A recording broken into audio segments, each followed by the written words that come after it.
கண்ணெதிரே தோன்றினாள்.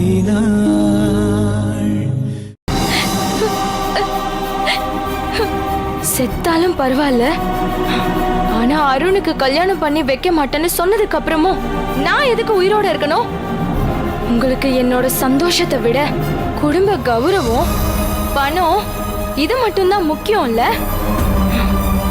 இவங்க சொல்ற வாழ்க்கைய வாழ்றதை விடவும் சாகிறதே மேல்.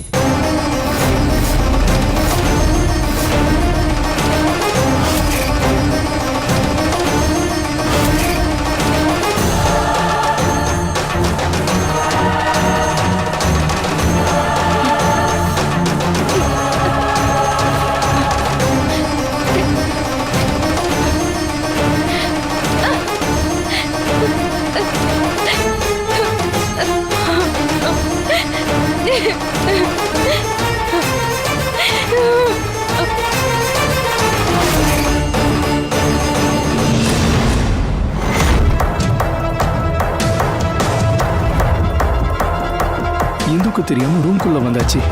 சாவியை எங்க வச்சிருப்பா?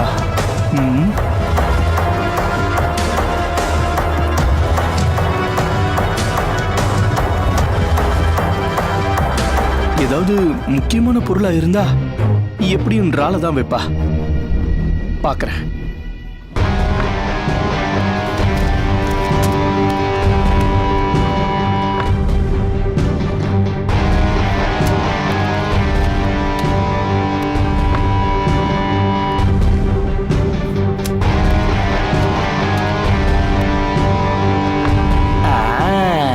கிடைச்சிடுச்சு.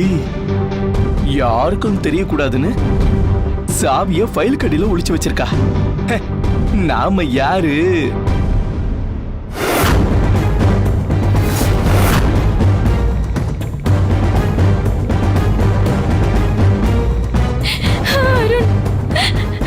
நான் உன்னை விட்டு போறேன்டா.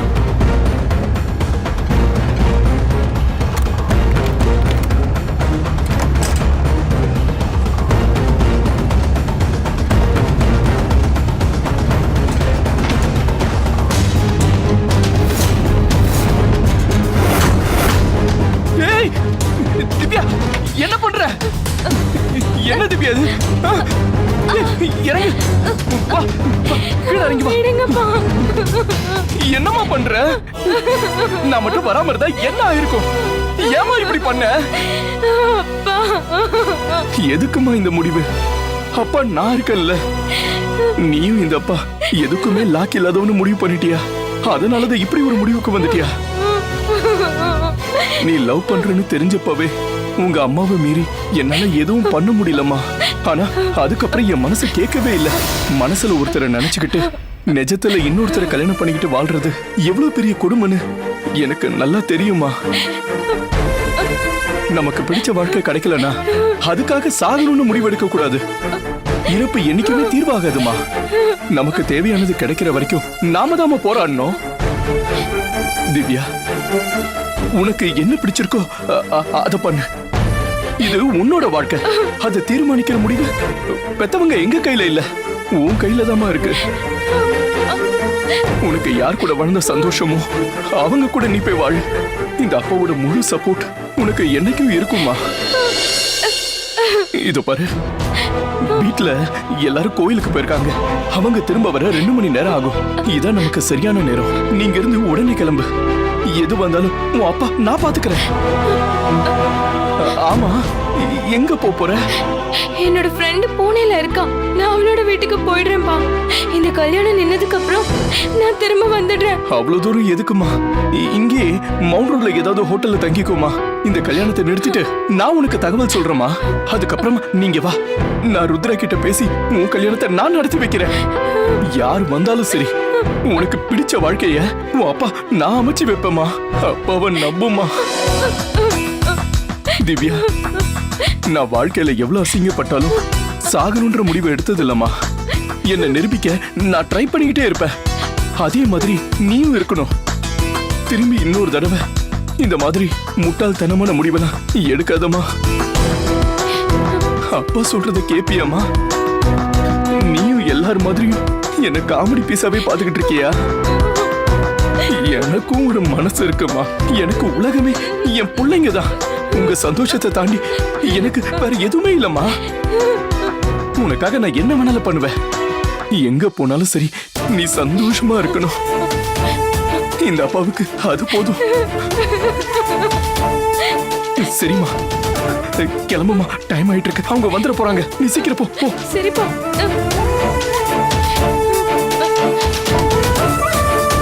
இந்தம்மா, இந்த வண்டி சாவி வச்சுக்கோமா. ஒரு நிமிஷம் இரு. திவ்யா, இந்தம்மா வச்சுக்கோ. அப்பா அப்பா வேண்டாம்ப்பா. இந்தம்மா, இத வச்சுக்கோ. நீ கிளம்புமா. எனக்கு இதெல்லாம் வேண்டாம்ப்பா.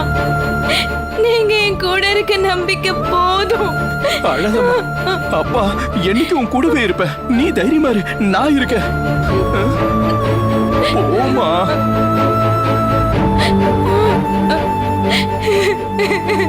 அப்பா.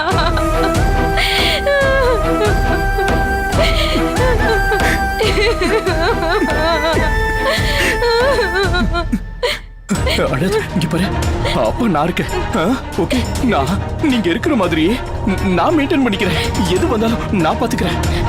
நீ பத்திரமா போமா. நீ போ, சீக்கிரம் போ. போ. போமா, போ. தேங்க்ஸ் பா. போயிட்டு வாமா. அப்பா நான் பாத்துக்கிறேம்மா.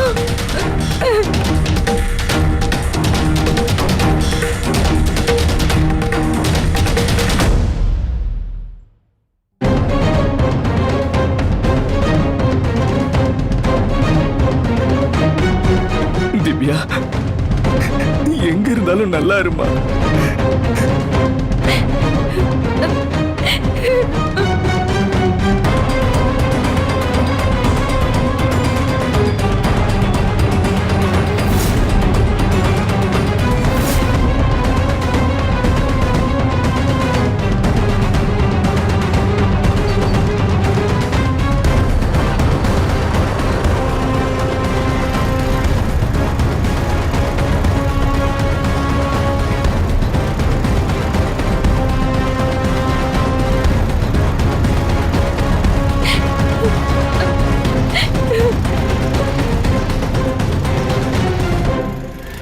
இதுக்கு மேல ஒரு நிமிஷம் கூட தாமதிக்க கூடாது. நீ எத்தனை தடவைனாலும் போட்டுக்க. எப்படியாவது இந்த கல்யாணம் இனி ஒரு அடி கூட எடுத்து வைக்க கூடாது. அண்ணே, நீங்க என்ன பண்ணணும் மட்டும் சொல்லுங்கண்ணே. மத்ததெல்லாம் நான் பாத்துக்கிறேன். அந்த பொண்ண அந்த வீட்ல இருந்து தூக்கிடு. அண்ணே, இது கிரைம்ண்ணே. டேய், நாம பார்க்காத கிரைமாடா. சரிண்ணே, நீங்க சொன்ன மாதிரி அந்த பொண்ணை தூக்கிறேன். ஆனா ஒரு சந்தேகம், உங்க பையன் அந்த பொண்ணு கழுத்துல தாலி கட்டுவாரா? டேய், அதுக்கெல்லாம் கைவசம் பிளான் இருக்குடா. நீ என்ன பண்ணுவியோ எது பண்ணுவியோ எனக்கு தெரியாது. நீ அந்த பொண்ணை தூக்கிட்டு நம்ம பாழடைஞ்ச வீட்டுக்கு வந்துரு. மத்ததெல்லாம் அங்க வச்சு பேசிக்கலாம். சரிண்ணே, நீங்க சொன்ன மாதிரியே பண்ணிடுறேன்.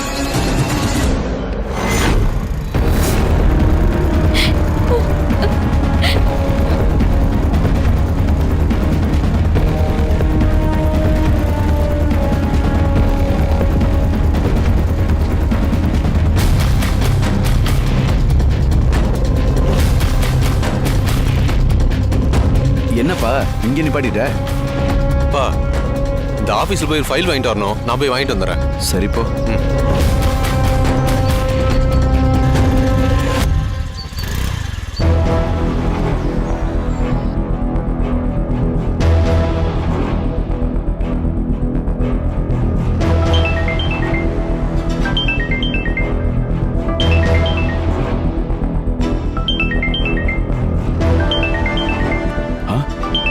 திவ்யா போன் பண்றா. இப்ப இவளை கடத்த நம்ம உள்ள ஆள் அனுப்பியிருக்கோம். சரி, என்னதான் சொல்றான்னு கேட்போம். எவ்வளவு நேரம் உங்களுக்கு ஃபோன் பண்ணிட்டு இருக்கேன். என் போன்ல சார்ஜ் இல்ல. அதனால நான் சொல்றத கேளுங்க. நான் வீட்ல இருந்து தப்பிச்சு வந்துட்டேன்.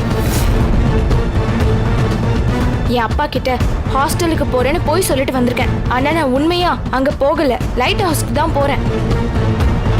நீங்க என்ன கல்யாணம் பண்ணலன்னா நான் செத்துருவேன்னு சொன்னது பொய் இல்ல. உங்களுக்கு 10 நிமிஷம் வரைக்கும் தான் டைம். அதுக்குள்ள நீங்க லைட் ஹவுஸ்க்கு வந்து என்ன கல்யாணம் பண்ணி வீட்டுக்கு கூட்டிட்டு போறீங்க. அம்மா அம்மா அம்மா, சார்ஜ் வேற இல்ல. ஐயோ, பேசிட்டு இருக்கும் போதே கட் பண்ணிட்டாலே. திரும்ப ஃபோன் பண்ணி பார்ப்போம். சரி லைட் ஹவுஸ்க்கு போயிடலாம்.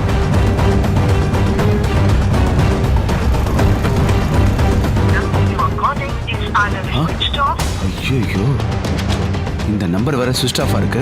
இந்த பொண்ணு வேற கிறுக்குத்தனமா கடைசி நேரத்துல ஏதாவது பண்ணிக்கிட்டா நம்ம பிளான் வேற பாழா போயிடுமே. இங்க என்ன நடக்குதுன்னே தெரியாம ஃபைல் எடுக்கணும்னு ஆபீஸ் வேற போயிருக்கான். ஐயோ, இவனுக்கு தெரிஞ்ச மட்டும் இவன் என்ன பண்ண போறான்? நாம தான் இந்த பொண்ணை எப்படியாவது காப்பாத்தி ஆகணும்.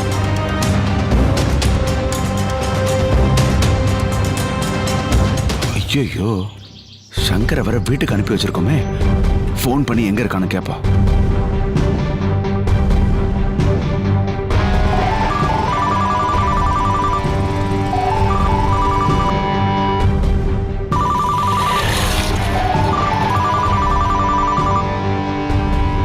அண்ணே சொல்லுங்கண்ணே. சங்கர், இப்ப நீ எங்க இருக்க? அண்ணே அந்த ருத்ரா வீட்டு கிட்ட வந்துட்டேனே. இன்னும் 10 நிமிஷத்துல ரீச் ஆயிடுவேன். அந்த பொண்ணை யாருக்கும் தெரியாம தூக்கிடுவேண்ணே. டே, நீ அங்க போவனா? பொண்ணு அங்க இல்ல. என்ன சொல்றீங்க? ஆமாண்டா, அவ வீட்டை விட்டு எஸ்கேப் ஆயிட்டா. அவளை தேடி தான் நான் போயிட்டு இருக்கேன். நான் உனக்கு ஒரு லைவ் லொகேஷன் அனுப்புறேன். நீ அதை ஃபாலோ பண்ணி எப்படியாவது என்ன பிக்கப் பண்ணிக்க. உடனே வா. சரிண்ணே.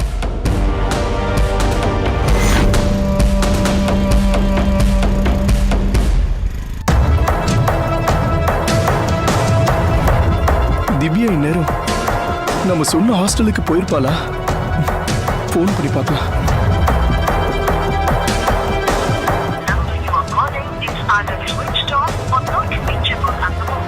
என்னது, ஃபோன் சுவிட்ச் ஆஃப்னு வருது? ஒருவேளை சார்ஜ் இல்லாம ஆஃப் ஆயிருக்கும். ஹாஸ்டலுக்கு போயிட்டு ஃபோன் பண்ணுவா. அப்படி இல்லைன்னா அந்த ஹாஸ்டலுக்கு நாமளே நேர்ல போயிட்டு பார்த்துட்டு வரலாம்.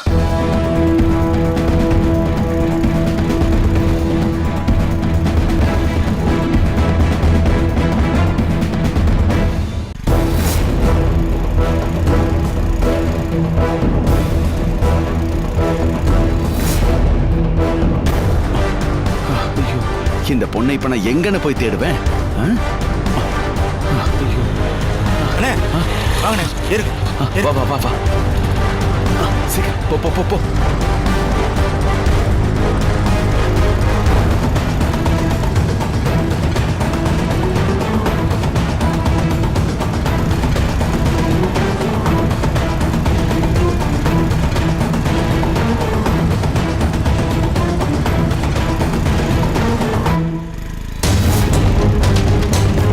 எப்படி பிடிச்சிடலாண்ணே?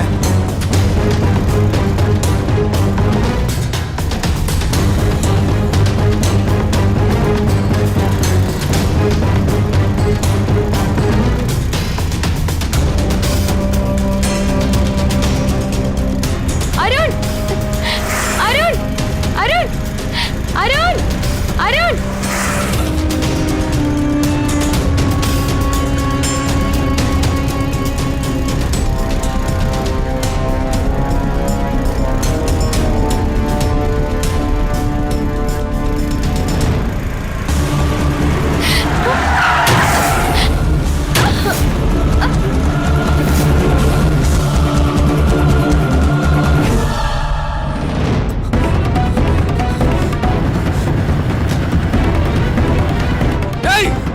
கண்ணு மூடி தெரியாம வண்டி ஓட்டுவ. திவ்யா,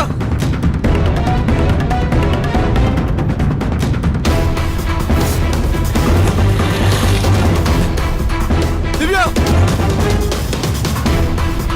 திவ்யா, திவ்யா.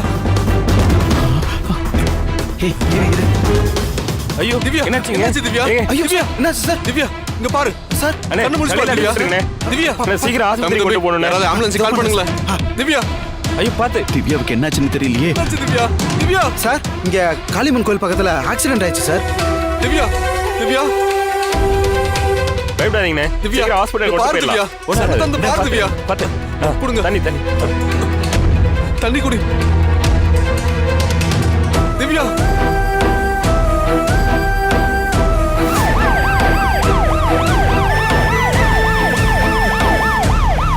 அதான் ஆம்புலன்ஸ் வந்துருச்சு.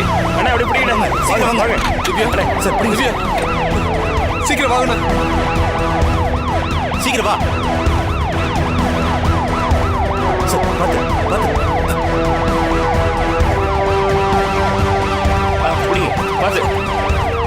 தூங்குங்கண்ணே சீக்கிரம் போ. உனக்கு ஒன்றும் ஆகாது திவ்யா. டேய் நீ போய் வண்டி எடு சீக்கிரம் வா வா. போப்பா சீக்கிரம் போங்க. அண்ணே போங்கண்ணே. போ. சீக்கிரமா போ. சீக்கிரம் போங்க. சீக்கிரம் போங்க. போங்க.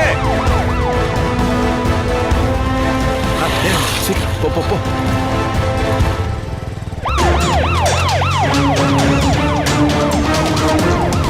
திவ்யா திவ்யா எந்திரு திவ்யா. திவ்யா திவ்யா சார் கொஞ்சம் சீக்கிரமா போங்க சார். திவ்யா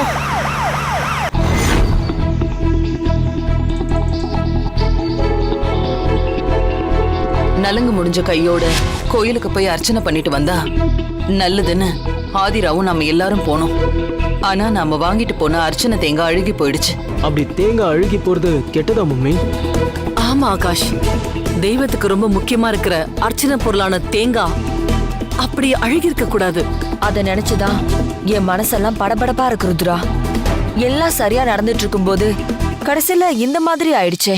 ஜாதக பொருத்தத்துல இருந்து எல்லாம் சரியா இருக்கிறப்போ அர்ச்சனை தேங்காய் எப்படி அழுகி போச்சுன்னு தான் எனக்கு புரியல ஆகாஷ். இதனால எனக்கும் திவ்யாக்கும் நடக்கிற மேரேஜ்ல ஏதாவது பாதிப்பு வந்துருமா மம்மி? சேச்சே, இதனால திவ்யாவோட கல்யாணத்துல எந்த பிரச்சனையும் வராத. நீ குலசாமி கோவில்ல பரிகாரம் பண்ணி தெய்வத்தோட கோவத்தை தணிச்சிட்டு தான் வந்தோம். பூசாரியும் இனிமே உங்களுக்கு நல்லதா நடக்கும்னு சொன்னாரு.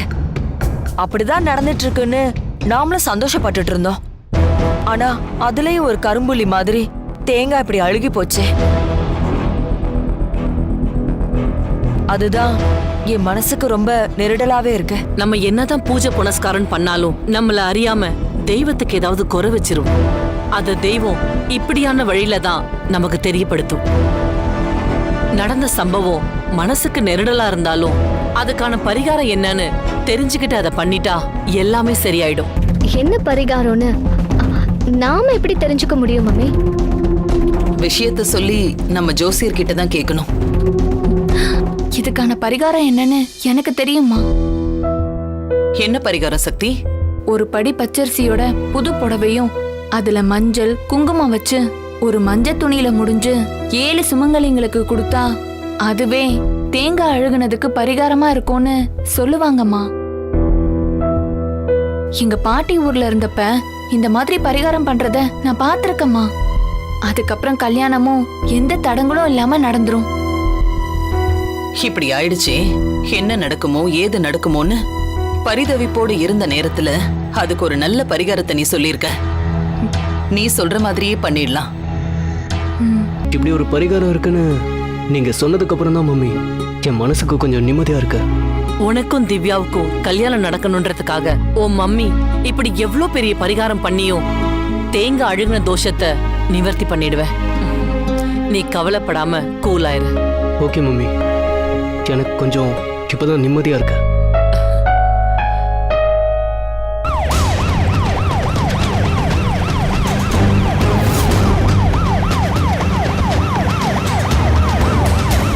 திவ்யா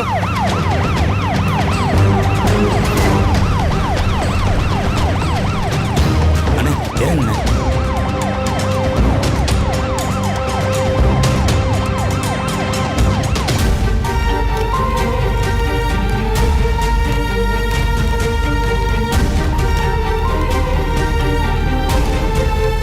திவ்யா கண்ணு முடிச்சு பாரு திவ்யா. திவ்யா திவ்யா திவ்யா என்ன பாரு திவ்யா. திவ்யா நீ இங்கே இரு, நான் போய் பார்த்துட்டு வரேன். திவ்யா என்ன பாரு திவ்யா.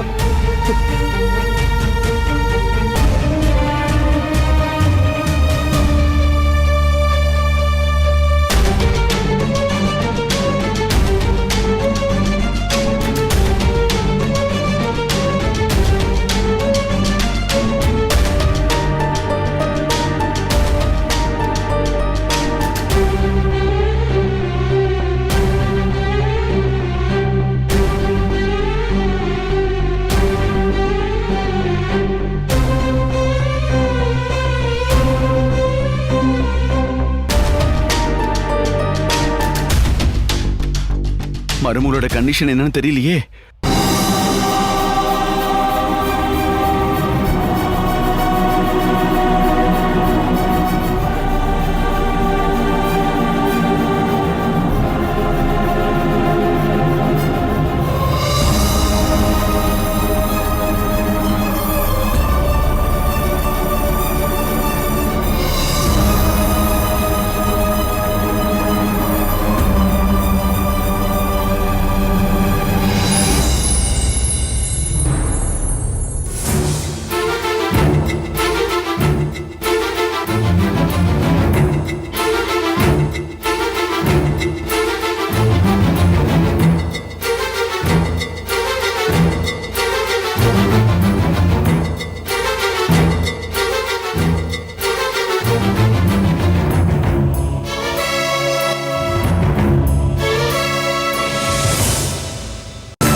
டாக்டர், அவங்களுக்கு எப்படி இருக்கு? பயப்படுற மாதிரி ஒண்ணும் இல்லையே. அவங்க பல்ஸ் ரேட் நார்மலா தான் இருக்கு. இருந்தாலும் தலையில அடிபட்டு இருக்கிறதுனால சிடி ஸ்கேன் எடுக்க சொல்லியிருக்கேன். அந்த ரிப்போர்ட் வந்ததுக்கு அப்புறம் தான் எதுவுமே சொல்ல முடியும்.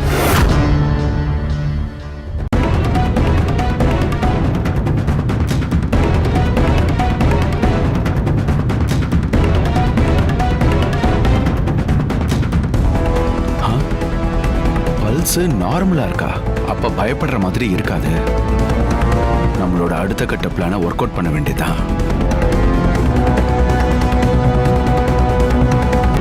அண்ணே, உள்ள போய் பாத்தீங்களா? என்னாச்சுண்ணே? டேய், கடவுள் நம்மள கைவிடலன்னு தெரியுது.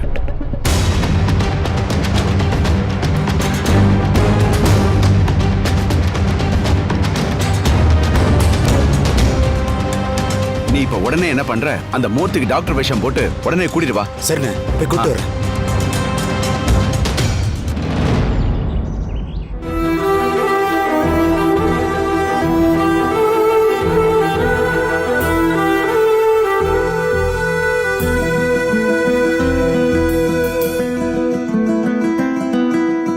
ஏழு வண்ணம் அறியாத ஏழை இவனோ, உள்ளம் திறந்து பேசாத ஊமை இவனோ, காதில் கேட்ட வேதம் நீயே, தெய்வம் தந்த தீபம் நீயே, கையில் நான் ஏந்தும் காதல் நீதானே, நீ இல்லாமல் கண்ணீருக்குள் மூழ்கி போவேன். ஒன்னை நினைச்சு நினைச்சு உருகி போனேன் மிகா, நெஞ்ச உதைச்சு உதைச்சு பறந்து போன அழகா.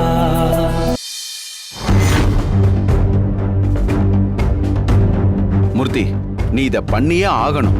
சார், நான் எத்தனையோ வேஷம் போட்டு நடிச்சிருக்கேன். ஆனா இந்த டாக்டர் வேஷம் போடுறது எனக்கு ரொம்ப புதுசு சார்.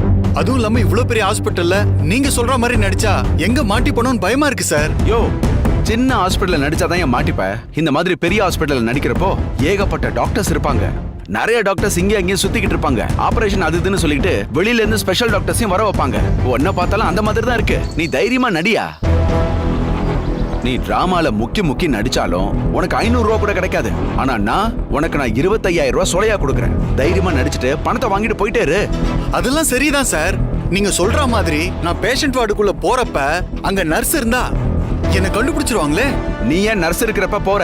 24 மணி நேரமும் நர்ஸ் பேஷண்ட் பக்கத்திலேவா இருக்காங்க? நர்ஸ் இல்லாத நேரமா பார்த்து நீ உள்ள போயிடு. சரிங்க சார். தைரியமா செய்யா. உன்னை என் பையனே பார்த்தாலும் நிஜமான டாக்டர்னு நம்புவான். அந்த அளவுக்கு நீ பக்காவா இருக்க. தைரியமா நடி.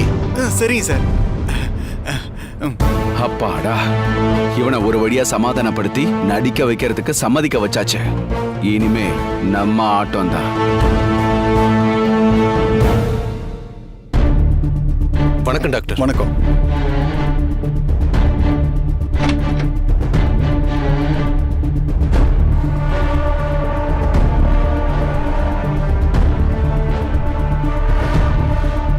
உடம்பு எப்படிமா இருக்கு? பரவாயில்ல டாக்டர். உங்களுக்கு தலையில அடிபட்டதுல பிரெயின்ல பிளட் கிளாட் ஆயிருக்குமா?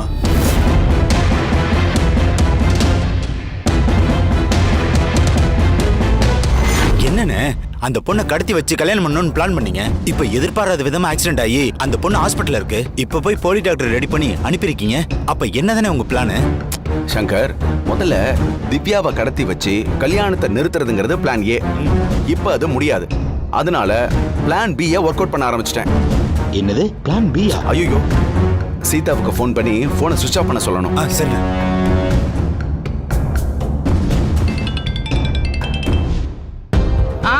சொல்லுங்க சீதா, இப்ப நீ எங்க இருக்க? மார்க்கெட்ல இருந்து காய்கறி வாங்கிக்கிட்டு வீட்டுக்கு போயிட்டு இருக்கேன். சரி, முதல்ல நீ போனை சுவிட்ச் ஆஃப் பண்ணு. நீங்க என்ன சொல்றீங்க? நான் எதுக்கு போனை சுவிட்ச் ஆஃப் பண்ணணும்? அது ஒண்ணு இல்ல சீதா, நான் ஒருத்தங்கிட்ட பணத்தை கைமாத்தா வாங்கினேன். அவன் உடனே உனக்கு தான் தெரியுமே பணத்தை சரியா கொடுக்க முடியாதுன்னு, நீ எல்லாம் ஏன்டா கடனை வாங்குற கண்ணா பின்னான்னு என்ன திட்டான். அதுவும் இல்லாம உன் பொண்டாட்டி ஃபோன் பண்ணி அவளையும் திட்டுறேன்னு சொல்லியிருக்கான். அதான் அவன் போனுன்னு பண்ண போறான்னு உன் போனை சுவிட்ச் ஆஃப் பண்ணுன்னு சொல்றேன். நீங்க வாங்கின கடனுக்கு அவன் எப்படி என்ன ஃபோன் பண்ணி திட்டுவான்? ஐயோ, என் பிளான் புரியாம இவ வேற குறுக்க கேள்வி கேட்கறாளே. அது ஒண்ணு இல்லம்மா, மீட்டர் வட்டிக்கு பணம் வாங்கிட்டம்மா. அவங்கெல்லாம் அப்படிதான். பணம் கடனை வாங்கின ஆம்பளைங்க பணத்தை திருப்பி தரலன்னா வீட்டுல இருக்கிற பொம்பளைங்களுக்கு போன் பண்ணி காதுல கேட்க கூடாத வார்த்தைகள் எல்லாம் கேட்டு கண்ணா பின்னான்னு திட்டுவாங்கம்மா. அப்பதான் நம்ம பணத்தை திருப்பி கொடுப்போம்மா. அந்த வார்த்தைகள்லாம் நீ கேட்டனா தூக்கு மாட்டி தொங்கிருவாமா. அதனால தான் போனை சுவிட்ச் ஆஃப் பண்ணிட சொன்னேன். அப்படிப்பட்டவங்க கிட்ட எல்லாம் நீங்க ஏன் கடன் வாங்குறீங்க? ஐயோ, ஏதோ ஒரு அவசர தேவைக்கு வாங்கிட்டு மாட்டிக்கிட்டாமா. போனை சுவிட்ச் ஆஃப் பண்ண சொன்னா பண்ண. உங்களை கட்டிக்கிட்ட பாவத்துக்கு சுவிட்ச் ஆஃப் பண்ணி தொலைக்கிறேன்.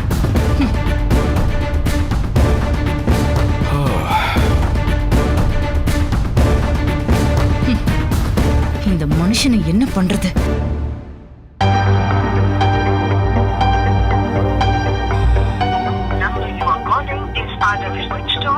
அப்பாடா, சுவிட்ச் ஆஃப் பண்ணிட்டா. சொன்னா கேளுங்க, ஆபரேஷன் பண்ணியே ஆகணும். வேணாம் டாக்டர், வேணாம் டாக்டர். நான் செத்தாலும் பரவாயில்ல, எனக்கு ஆபரேஷன் வேண்டாம். சொன்னா புரிஞ்சுக்கங்கம்மா. தயவு செஞ்சு போங்க.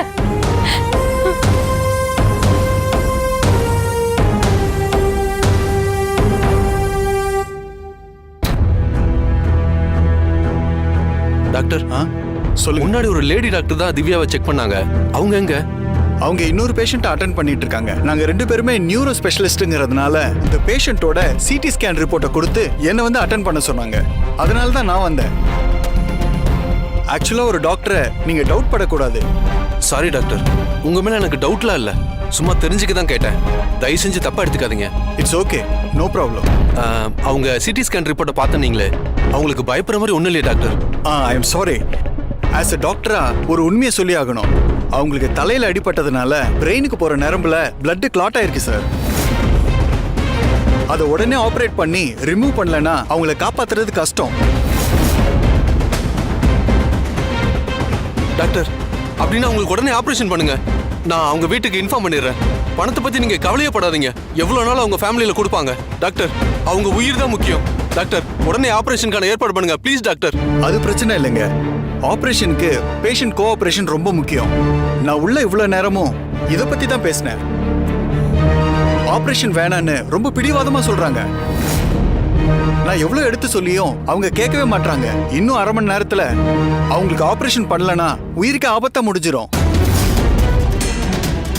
இப்ப நீங்க முதல்ல செய்ய வேண்டிய வேலை அந்த பொண்ணை சமாதானப்படுத்தி ஆபரேஷனுக்கு சம்மதிக்க வைக்கணும். இப்பத்துல இருந்து ஒவ்வொரு செகண்டும் அவங்க உயிருக்கு ஆபத்து தான். இதுக்கு மேல உங்க கையில தான் இருக்கு. நான் வரேன்.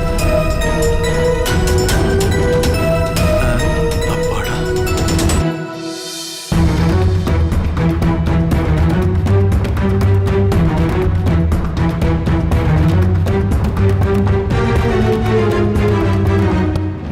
சார்.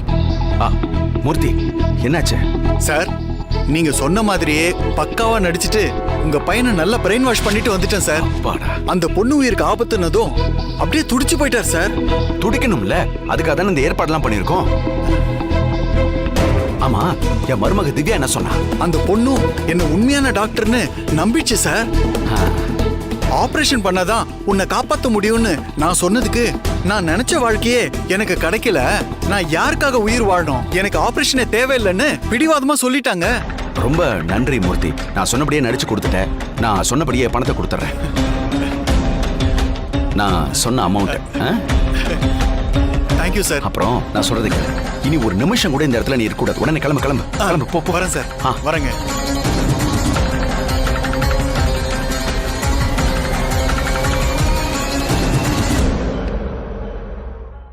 இந்த வீட்ல அனிதா அம்மாக்கு தான் முதல்ல கல்யாணம் நடக்கும்னு நினைச்ச சக்தி. ஆனா நம்ம திவ்யா அம்மாக்கு கல்யாணம் நடக்கும்னு நம்ம யாருமே எதிர்பார்க்கல. ஆமா பிரியா, அதுவும் தகுதியான சம்மந்தம் அமைஞ்சிருக்கிறது இன்னும் சந்தோஷமா இருக்கு.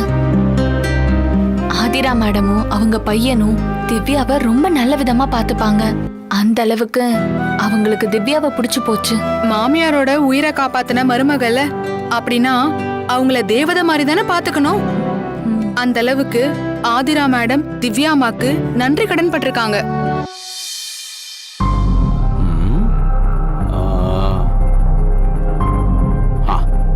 சங்கர், உன் போன்ல இருந்து சக்திக்கு போன் போட்டு உங்க அம்மா ரோட்ல நடந்து வந்துட்டு இருந்தப்ப மயங்கி விழுந்துட்டாங்க, அவங்கள எடுத்துட்டு வந்து ஹாஸ்பிட்டல்ல சேர்த்திருக்கோன்னு இந்த ஹாஸ்பிட்டல் பேரை சொல்லிடு.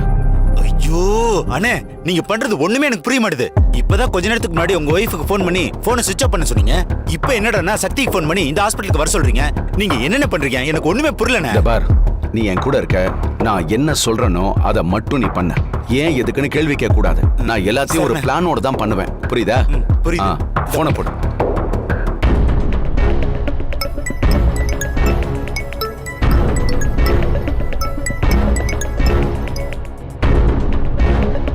யார் சக்தி?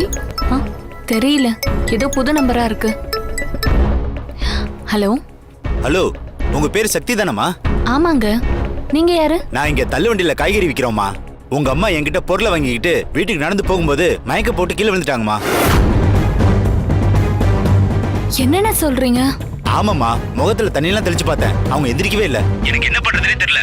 இங்க ஏபி ஹாஸ்பிட்டலுக்கு தூக்கிட்டு வந்திருக்கேன். நீங்க என்ன பண்றீங்க? சீக்கிரமா கிளம்பி ஏபி ஹாஸ்பிட்டலுக்கு வாங்கம்மா. சரிங்க, இதோ நான் உடனே கிளம்பி வரேன். பிரியா, நீ இத பாத்துக்கோ, நான் கொஞ்ச நேரத்துல வந்துடுறேன். என்னாச்சு சக்தி? அது நான் வந்து சொல்றேன்.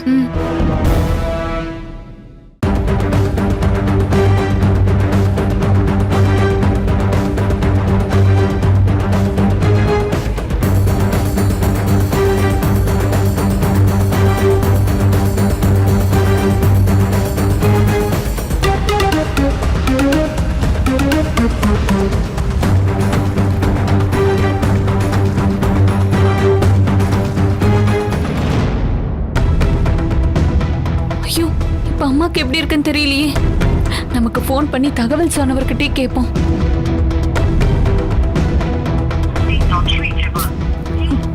அவர் நம்பர் நாட் ரீச்சபிள்னு வருதே. அம்மா நம்பருக்கே ட்ரை பண்ணலாம்.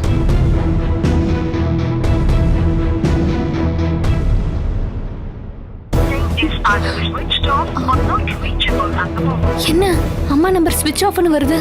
கடவுளே, என் அம்மாக்கு எதுவும் ஆக கூடாது.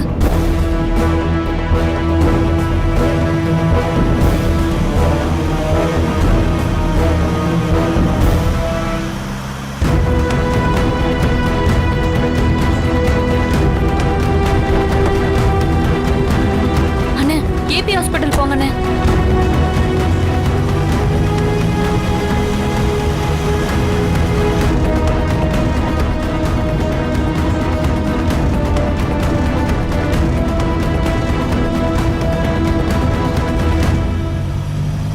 இந்த மனுஷன் ஊரை சுத்தி கடன் வாங்கி வச்சுக்கிட்டு கடன்காரன் நமக்கு போன் பண்ணி அசிங்கமா திட்டுவான்னு போனை ஸ்விட்ச் ஆஃப் பண்ணி வைக்க சொல்லிட்டாரு. பொண்டாட்டிய இன்னொருத்தன் அசிங்கமா பேசிடக்கூடாதுன்னு நினைக்கிறவருக்கு கடன் வாங்க கூடாதுன்னு தெரியல. இதுல இருக்கிற தன்மானம் அதுல ஏன் இல்லாம போச்சுன்னு தெரியல. இப்பெல்லாம் அவரோட நடவடிக்கையே ரொம்ப மர்மமா தான் இருக்கு. எதுவும் புரிய மாட்டேங்குது.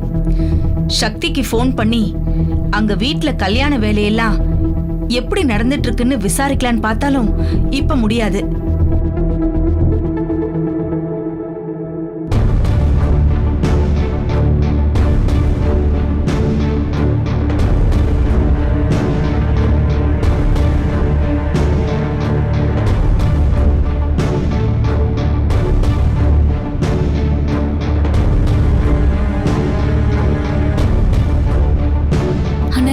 கொஞ்சம் சீக்கிரம் போங்க ப்ளீஸ்.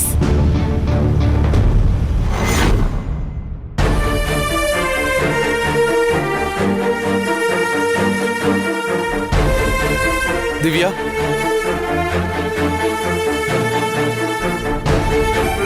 உங்களுக்கு சர்ஜரி பண்ணணும்னு டாக்டர் சொன்னதுக்கு நீங்க வேணான்னு சொன்னீங்களாமே? ஆமா. ஏன் அப்படி சொன்னீங்க திவ்யா? இதுக்கு நீங்க கண்டிப்பா சம்மதிக்கணும். உங்களுக்கு சர்ஜரி நடந்தே ஆகணும். நடக்கலன்னா என்ன ஆகும்? உங்க உயிருக்கே. ஏன் நிறுத்திட்டீங்க? முழுசா சொல்ல வேண்டியதானே? சர்ஜரி நடக்கலன்னா நான் செத்து போயிடுவேன், அதானே? நான் எதுக்காக உயிர் வாழணும்? என்ன திவ்யா எப்படி பேசுறீங்க? உங்க குடும்பத்துக்காக நீங்க உயிர் வாழணும். அவங்களுக்காக நான் இவ்வளவு நாள் உயிர் வாழ்ந்தது போதும். என் அம்மா அமைச்சு கொடுக்கிற வாழ்க்கையை நான் ஏத்துக்கலன்னு என்னை அடிச்சு சித்திரவதை செய்றாங்க. நீங்க என்னை ஏத்துக்க முடியாதுன்னு சொல்லி மன ரீதியா என்னை சித்திரவதை செய்றீங்க. இவ்வளவு கொடுமையும் மன வலியையும் தாங்கிக்கிட்டு எந்த பொண்ணுதான் உயிர் வாழ ஆசைப்படுவா? நீங்களே சொல்லுங்க அருண். எனக்காக நீங்க ஏன் மன வருத்தப்படுறீங்க அருண்? நான் யாரு உங்களுக்கு? நீங்க வேலை செய்யற முதலாளி வீட்டு பொண்ணு. உங்களுக்கு எங்க குடும்பம், ருத்ரா அத்தை, அவங்க மேல இருக்கிற விசுவாசம், அது மட்டும் தானே முக்கியம். என் மனசு, அதுக்குள்ள நான் உங்களுக்கு கொடுத்திருக்கிற இடம், இதெல்லாம் உங்களுக்கு தேவையில்லையே. ஆனா எனக்கு அப்படி இல்ல அருண்.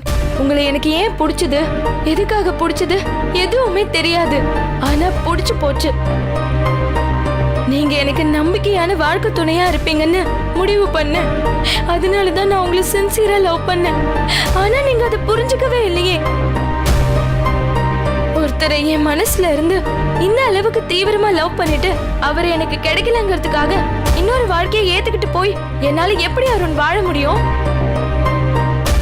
எனக்கு நடந்த ஆக்சிடென்ட்லயே நான் செத்து போயிருந்தா இவ்வளவு நேரம் உங்ககிட்ட பேசி பாவம் உங்க நேரத்தையும் வீணடிச்சிருக்க மாட்டேன். பரவாயில்ல, கடவுள் இன்னொரு மரணத்துக்கான வாய்ப்பையும் எனக்கு ஏற்படுத்தி கொடுத்திருக்காரு. இதை நான் மிஸ் பண்ண மாட்டேன் அருண். மறு ஜென்மன்னு ஒண்ணு இருந்தா அதுலயாவது நீங்க என் மனசை புரிஞ்சுப்பீங்களான்னு பார்க்கலாம். அருண், அத்தை உங்களுக்கு முக்கியமான அவசர வேலை கொடுத்திருப்பாங்க. நீங்க போய் அதை பாருங்க. இன்னும் அரை மணி நேரத்துல என் கதை முடிஞ்சிடும்.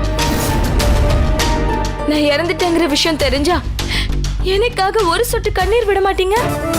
திவ்யா, ப்ளீஸ் திவ்யா, இப்படி எல்லாம் சொல்லாதீங்க.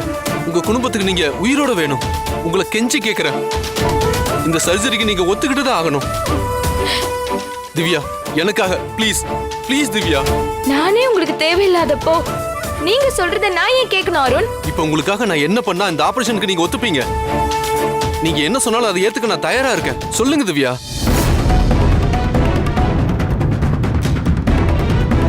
திவ்யா ப்ளீஸ் சொல்லுங்க. அப்ப நான் என்ன சொன்னாலும் கேப்பீங்களா அருண்? கண்டிப்பா கேப்பேன் திவ்யா. அப்படின்னா சத்தியம் பண்ணுங்க.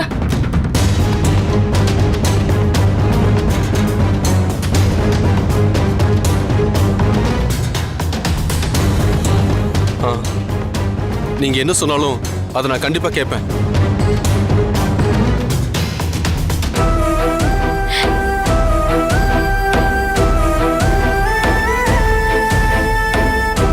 திவ்யா, உங்களுக்காக நான் என்ன பண்ணணும்? நீங்க என் கழுத்துல தாலி கட்டணும் அருண்.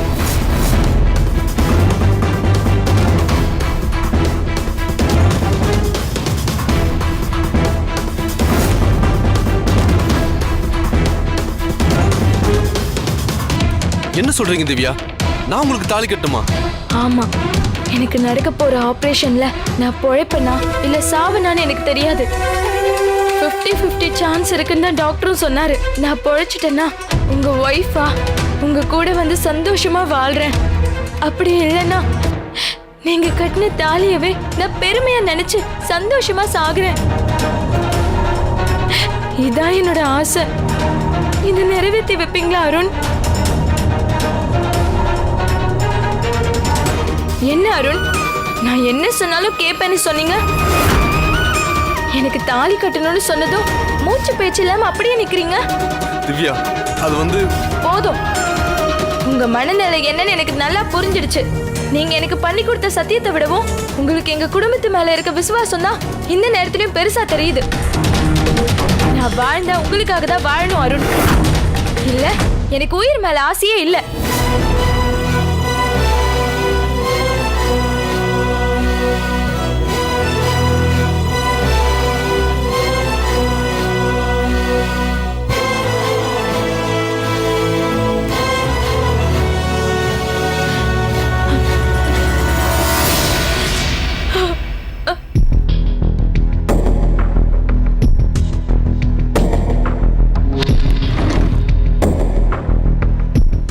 ஃபைல்லாம் கலைஞ்சிருக்கு.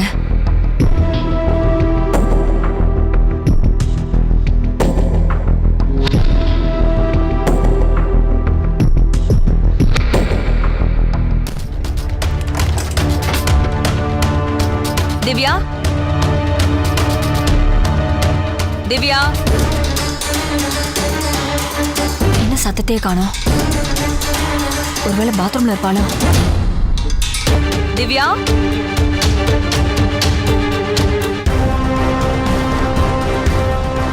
இங்கேயும் காணுமே.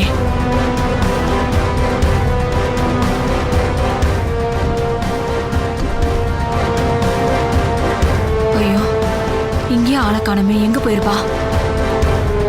திவ்யா, ஐயோ, எங்க போனானே தெரியலையே. ரூமை பூட்டி தானே வச்சுட்டு போனேன். எங்க போனானே தெரிய. அத்தை, என்ன ஆச்சு? மருமகளே, திவ்யாவை ரூம்ல காணோம்.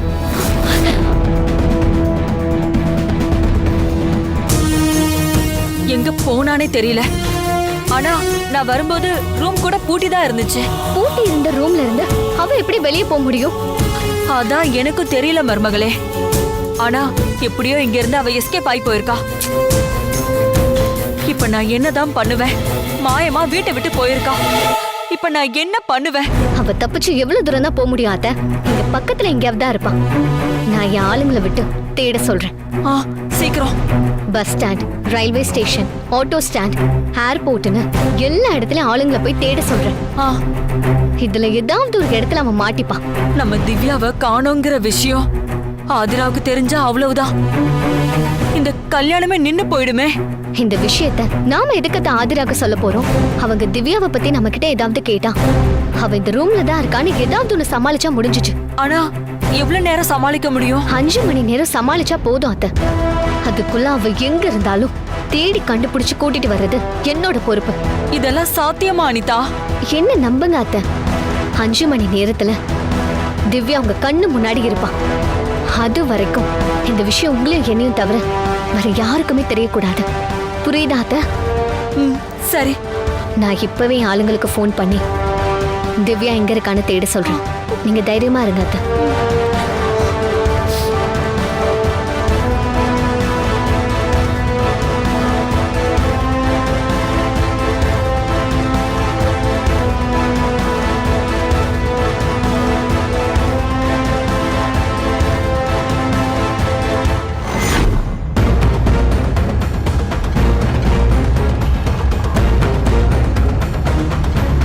திவ்யா,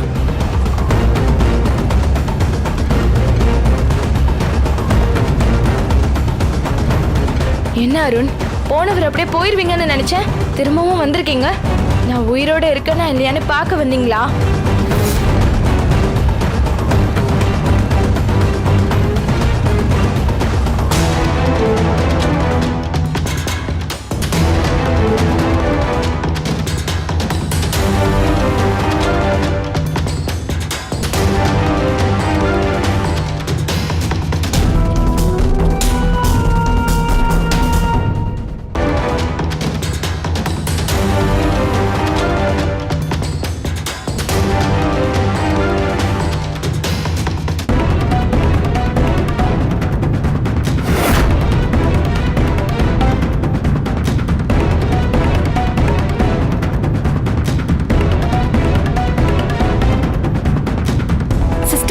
சீதாங்கிற பேஷண்ட்டை எந்த வார்டுல சேர்த்திருக்காங்க? பார்த்து சொல்றேன் இருமா.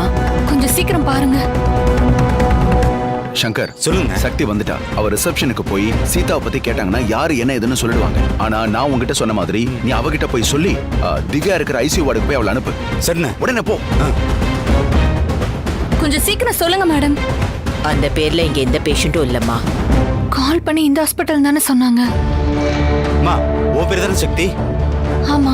காய்கறி விற்கிறவர் தானே உங்க அம்மா இந்த ஹாஸ்பிட்டல்ல சேர்த்து இருக்கிறதா சொன்னாரு? ஆமாண்ணே, அவர் தான் சொன்னாரு. அந்த ஆளுக்கு உங்க அம்மா பேர் தெரியாதனால திவ்யான்ற பேர்ல அட்மிஷன் போட்டு ஐசியூல அட்மிட் பண்ணிருக்காங்க. ஐயோ, அவர் இவ்வளவு நேரம் இங்கதான் இருந்தாரு. அவர் காய்கறி வண்டி தனியா ரோட்ல நிக்கிறதுனால நான் இப்ப போகணும்னு சொல்லிட்டு சக்தின்னு ஒரு பொண்ணு வரும் வந்து அவங்க அம்மாவை 3வது பில்டிங் ஐசியூ வார்டுல அட்மிட் பண்ணிருக்கிறதா சொல்லிருங்கன்னு சொல்லிட்டு போயிட்டாருமா. அவர் சொல்லிட்டு போன தகவலை என்கிட்ட சொன்னதுக்கு ரொம்ப நன்றிண்ணே. நன்றிலாம் எதுக்குமா? மனுஷனுக்கு மனுஷன் உதவுறதுலாம் ஒரு புண்ணியம்மா. முதல்ல உங்க அம்மா போய் பாருமா. சரிங்கண்ணே. என்னாச்சு சங்கர்? எல்லாம் ஓகேண்ணே. ஆனா உங்க பொண்ணு என்கிட்ட வந்து எங்க அம்மா பேர் தெரியாத காய்கறிக்காரனுக்கு என் பேர் மட்டும் எப்படி தெரியும்னு கேட்பாங்கன்னு நினைச்சேன். நல்ல வேளை எந்த கேள்வியும் கேட்கல. சக்திக்கு அவங்க அம்மா மேல ரொம்ப பாசம் ஜாஸ்தி சங்கர். அதனால அவ எந்த கேள்வியும் கேட்க மாட்டான்னு எனக்கு நல்லாவே தெரியும். பாப்போம், பொறுத்திருந்து பாப்போம் என்ன நடக்குதுன்னு.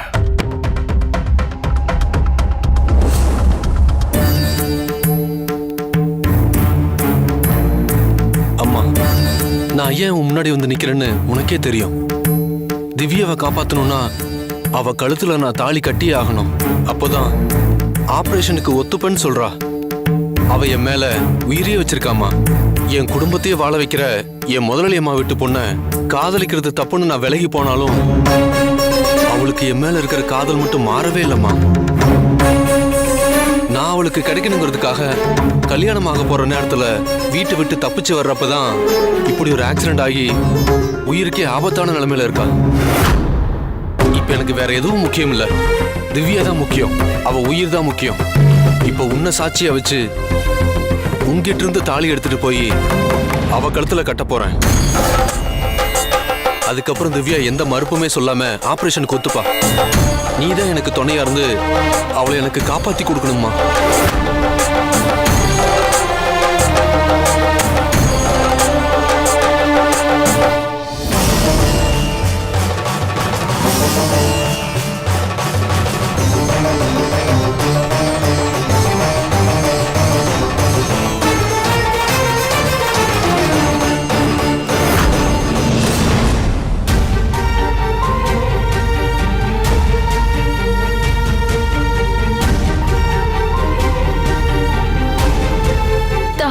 வந்து என் முன்னாடி இப்படி நிப்பீங்கன்னு நான் எதிர்பார்க்கவே இல்லை. இப்ப நான் எவ்வளவு சந்தோஷமா இருக்கேன் தெரியுமா? இவ்வளவு நாள் உன்னை புரிஞ்சுக்காம உன் மனசை நோக்கடிச்சதுக்கு என்ன மன்னிச்சிரு திவ்யா. ஏன் அதுக்காக மன்னிப்பெல்லாம் கேக்குறீங்க? எனக்கு உங்க மேல இருக்கிற காதல இப்பவாவது புரிஞ்சுக்கிட்டீங்களே, எனக்கு அதுவே போதும் அருண்.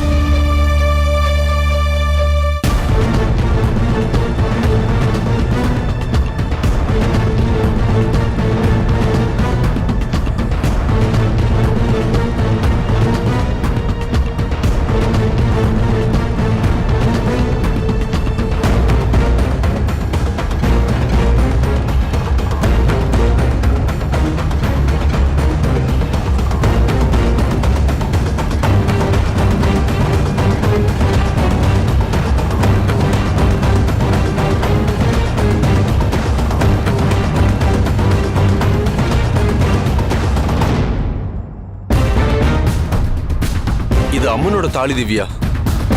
நிச்சயமா அந்த தாலி உன் உயிரை காப்பாத்தும்.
நான் நினைச்சது நடந்துருச்சு. அருணுக்கும் திவ்யாவுக்கும் கல்யாணத்தை நடத்தி வச்சது சக்தி. அதுக்கு ஆதாரம் நாம எடுத்திருக்கிற இந்த போட்டோ. இப்பதான் மனசுக்கு திருப்தியா இருக்கு. அண்ணே, என்ன இதெல்லாம்?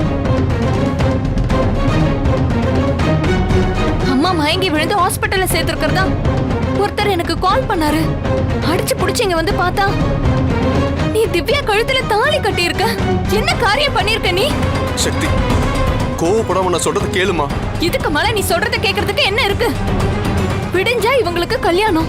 அந்த பரபரப்புல ருத்ரா அம்மாவும் வீட்ல இருக்கிற எல்லாரும் அந்த வேலையை பார்த்துட்டு இருக்காங்க. இந்த நேரத்துல இவங்க கழுத்துல தாலியை கட்டி ருத்ராமாக்கு எவ்வளவு பெரிய துரோகத்தை பண்ணிட்டு தெரியுமா? ஏன் இப்படி பண்ண சொல்லு, எதுக்காக இப்படி பண்ண? உனக்கெல்லாம் மன்னிப்பே கிடையாது. சக்திகா, அவரை ஏன் அடிக்கிறீங்க? நீ சுமாரு. எனக்கு வர கோவத்துக்கு உன்னை அடிச்சிருவேன். ருத்ராமா நமக்கு போடுற பிச்சையில தான் நம்ம வாழ்றோங்கிறத மறந்துட்டு அந்த வீட்டுக்கே மருமகனா ஆகணும்னு ஆசைப்பட்டு இப்படி ஒரு காரியத்தை பண்ணிருக்கியே. உனக்கெல்லாம் வெக்கமா இல்லையா? நம்மள வாழ வச்சிட்டு இருக்கிற குடும்பத்துக்கே இப்படி ஒரு அவமானத்தை ஏற்படுத்திட்டியே. உன்னெல்லாம் இந்த கடவுள் மன்னிப்பாரா? சீ! உன்னை நான் என் அண்ணனா பார்க்கல, என் அப்பாவை தான் பார்த்தேன். உன் மேல நான் அவ்வளவு மரியாதை வச்சிருந்தேன். ஆனா நீ இவ்வளவு கேவலமா இருந்திருக்கியே. உன் கூட பிறந்ததை நினைச்சு நான் வெக்கப்படுறேன். எல்லாம் மனுஷனே கிடையாது. ருத்ராமாவையும் உங்க குடும்பத்தையும் 4 பேர் முன்னாடி தலகுனிய வச்சுட்டு உன்னாலே இவ்வளவு சந்தோஷமா வாழ்ந்துட முடியுமா? கடவுள் உங்களை வாழ விட்டுருவாரா? உங்களை இப்படி பாக்குறதுக்கே எனக்கு அருவருப்பா இருக்கு. ஐயோ சக்தி, நீ நினைக்கிற மாதிரிலாம் உன் அண்ணன் கிடையாதுமா. முழுசா தெரிஞ்சுக்காம என் மேல கோவப்பட்டா எப்படி? ருத்ரம்மா குடும்பத்துக்கு நான் துரோகம் பண்ண நினைப்பனா? திவ்யா தான் என்ன லவ் பண்ணா.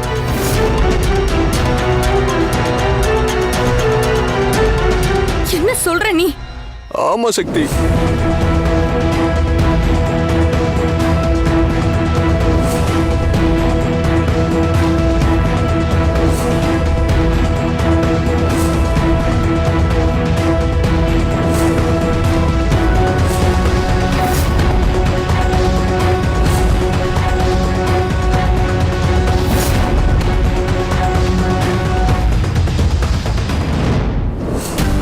இதுதான் சக்தி நடந்தது.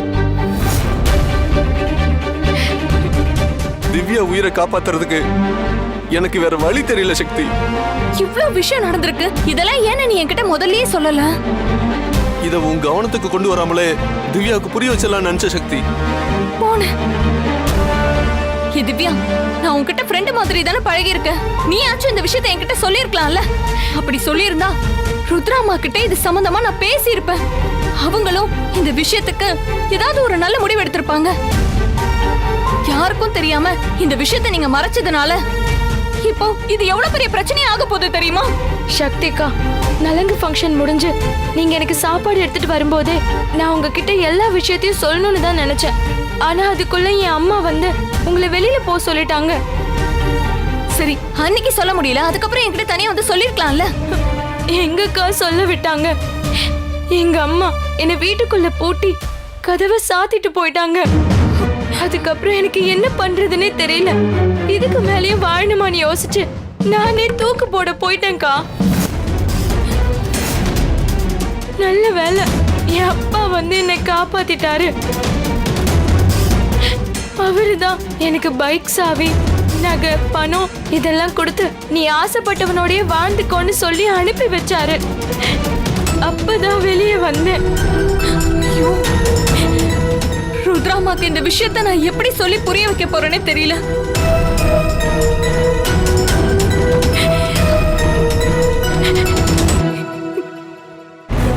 என்ன சொல்றீங்க?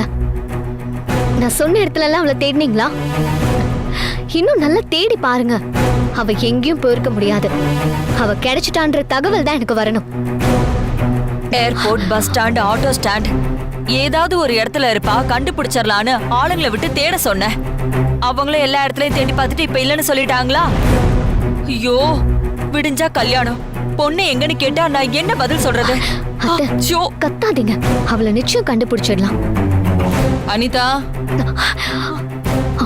மம்மி கூப்பிடுறாங்க, வாங்க.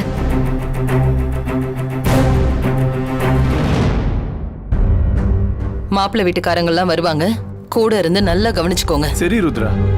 ருத்ரா தான் கூப்பிடுறா. இப்ப அவ கூப்பிட்டு திவ்யா எங்கன்னு கேட்டா என்ன பதில் சொல்றது? அத்தை, மம்மி என்ன தானே கூப்பிட்டாங்க, திவ்யாவை கூப்பிடலையே. நீங்களே எதுக்கு தேவையில்லாம கற்பனை பண்ணிக்கிறீங்க? இப்ப அவ கேட்டா என்னன்னு சொல்றது? ரூம்ல தூங்கிட்டு இருக்கான்னு சொல்லுங்க. அனிதா. இதோ வந்துட்டேன் மம்மி. அத்தை, பயத்துல நீங்க எதையாவது மம்மி கிட்ட உளறிடாதீங்க. திவ்யாவை கண்டுபிடிச்சிடலாம். தைரியமா இருங்க, வாங்க.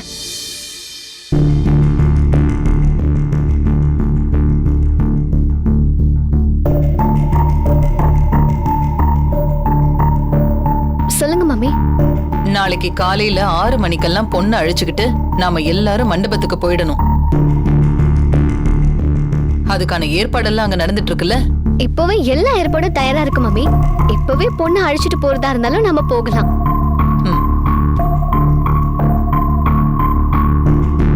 அவ்வளோ பக்காவா நான் எல்லாமே அரேஞ்ச் பண்ணிட்டேன் மம்மி. ஒரு பொறுப்பை கொடுத்தா இப்படிதான் அட்வான்ஸா பண்ணி வைக்கணும். உண்மை தெரிஞ்சா என்ன நடக்குமோன்னு நமக்கு கை காலெல்லாம் ஆட்டம் எடுத்துட்டு இருக்கு. அனிதாவால எப்படிதான் இப்படி தைரியமா பேச முடியுதோ தெரியல. திவ்யா வீட்ல இல்லைங்கிற விஷயம் இவங்க 2 பேருக்குமே தெரியும். இந்த விஷயத்த ருத்ரா கிட்ட சொல்லாம எதுக்கு மறைக்கிறாங்க? சொல்லி கலகம் பிறந்ததான் ஒரு வழி பிறக்கும். என் பொண்ணுக்கும் அவ ஆசைப்பட்ட வாழ்க்கை கிடைக்கும். எவ்வளவு நேரம் மறைக்கிறீங்கன்னு நானும் பாக்குறேன். அண்ணி, சொல்லு ருத்ரா. திவ்யா என்ன பண்ணிட்டு இருக்கா? அவ நல்லா அசந்து தூங்கிட்டு இருக்கா. நல்லா ரெஸ்ட் எடுக்கட்டும். அப்பதான் நாளைக்கு கல்யாணத்துல கொஞ்சம் ஃப்ரெஷ்ஷா இருப்பா. ஆமா ஆமா, அதனால்தான் நானும் அவ நல்லா தூங்கட்டும்னு விட்டுட்டேன்.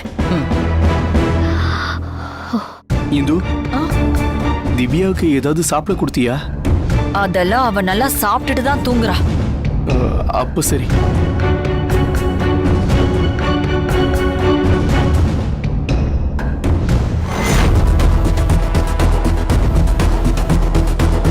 அண்ணே, இப்ப என்னென்ன பண்ண போறீங்க? அருணுக்கும் திவ்யாவுக்கும் கல்யாணம் முடிஞ்சிருச்சு. நான் போட்டோ எடுத்து வச்சிட்டேன். இந்த போட்டோவை அந்த அம்மாவுக்கு அனுப்பி வைக்க போறேன். இதை அவங்க பார்த்துட்டாங்கன்னா ருத்ரா உட்பட மொத்த குடும்பத்துக்கும் விஷயம் தெரிஞ்சிடும்.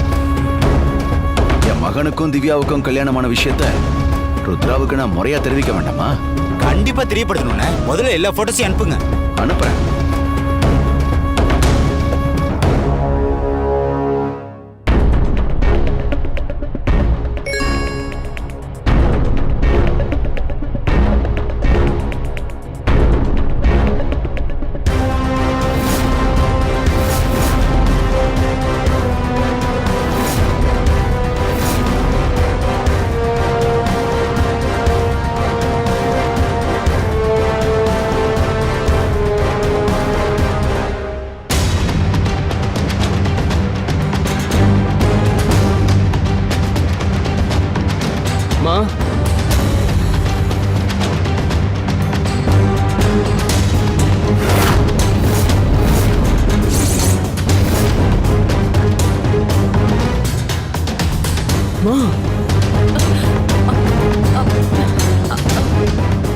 ஆகாஷ், மா,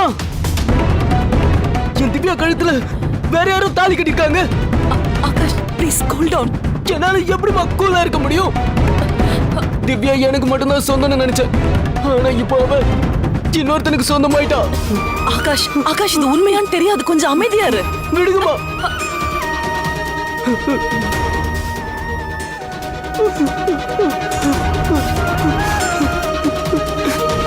ஆகாஷ் அழாத ஆகாஷ். இதுக்கு ருத்ரா என்ன பதில் சொல்வான்னு பாக்குறேன்.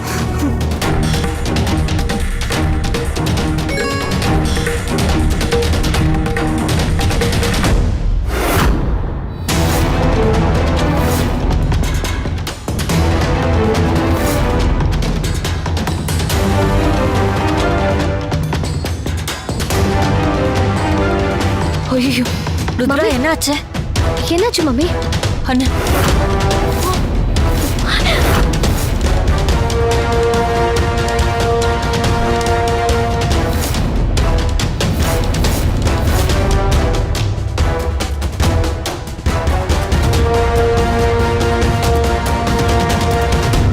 எப்படியோ நம்ம பொண்ணு அவ இஷ்டப்பட்ட பையனையே கல்யாணம் பண்ணிக்கிட்டா. அது வரைக்கும் சந்தோஷம்தான். இந்த வீட்ல என்ன நடக்குது? இப்ப நான் உங்ககிட்ட கேட்டதுக்கு திவ்யா ரூம்ல தூங்கிட்டு இருக்கான்னு தானே சொன்னீங்க. அப்படின்னா திவ்யா வீட்டை விட்டு போன விஷயத்த 2 பேரும் என்கிட்ட இருந்து மறைச்சிருக்கீங்க. ஏன் மறைச்சிங்க? சொல்லுங்க அனிதா, ஏன் மறைச்ச சொல்லு. Mummy,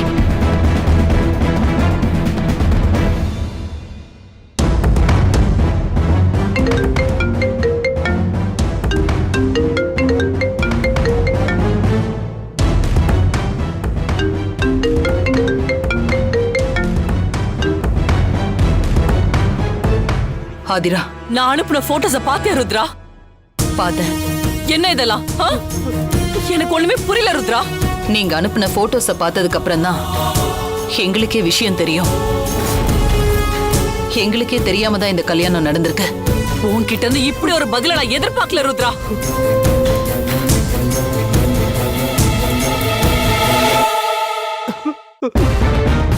Akash, Akash please cool down. அழாதடா, கூல் டவுன். படுபாவி மக இப்படி ஒரு காரியத்தை பண்ணிட்டு போயிட்டாலே, இனிமே அவ மூஞ்சிலே முழிக்க கூடாது. இன்னையோட நான் அவளை தலை முழுகிறேன்.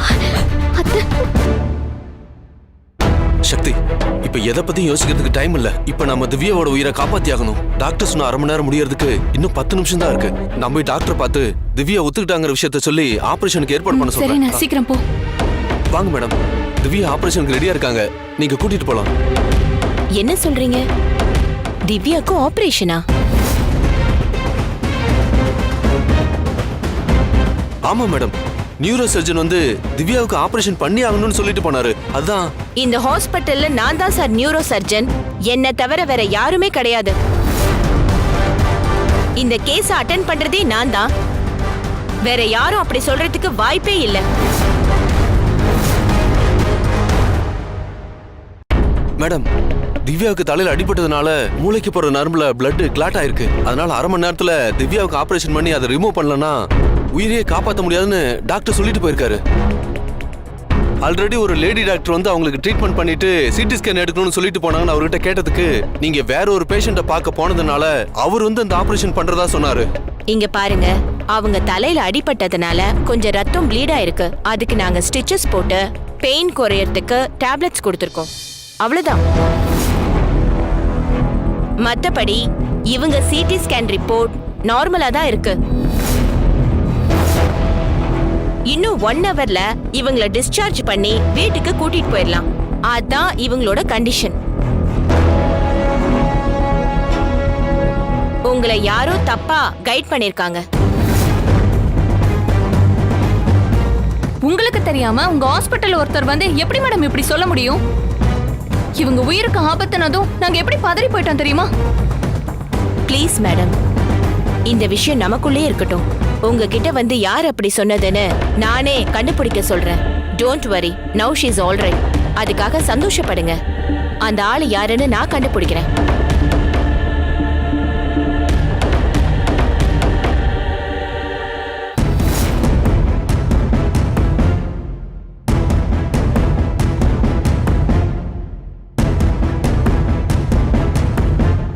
இப்படி குழப்பத்தை ஏற்படுத்தணுங்கிறதுக்காகவே யாரோ ஆள் செட் பண்ணி பொய்யான தகவலை சொல்ல வச்சிருக்காங்கன்னு.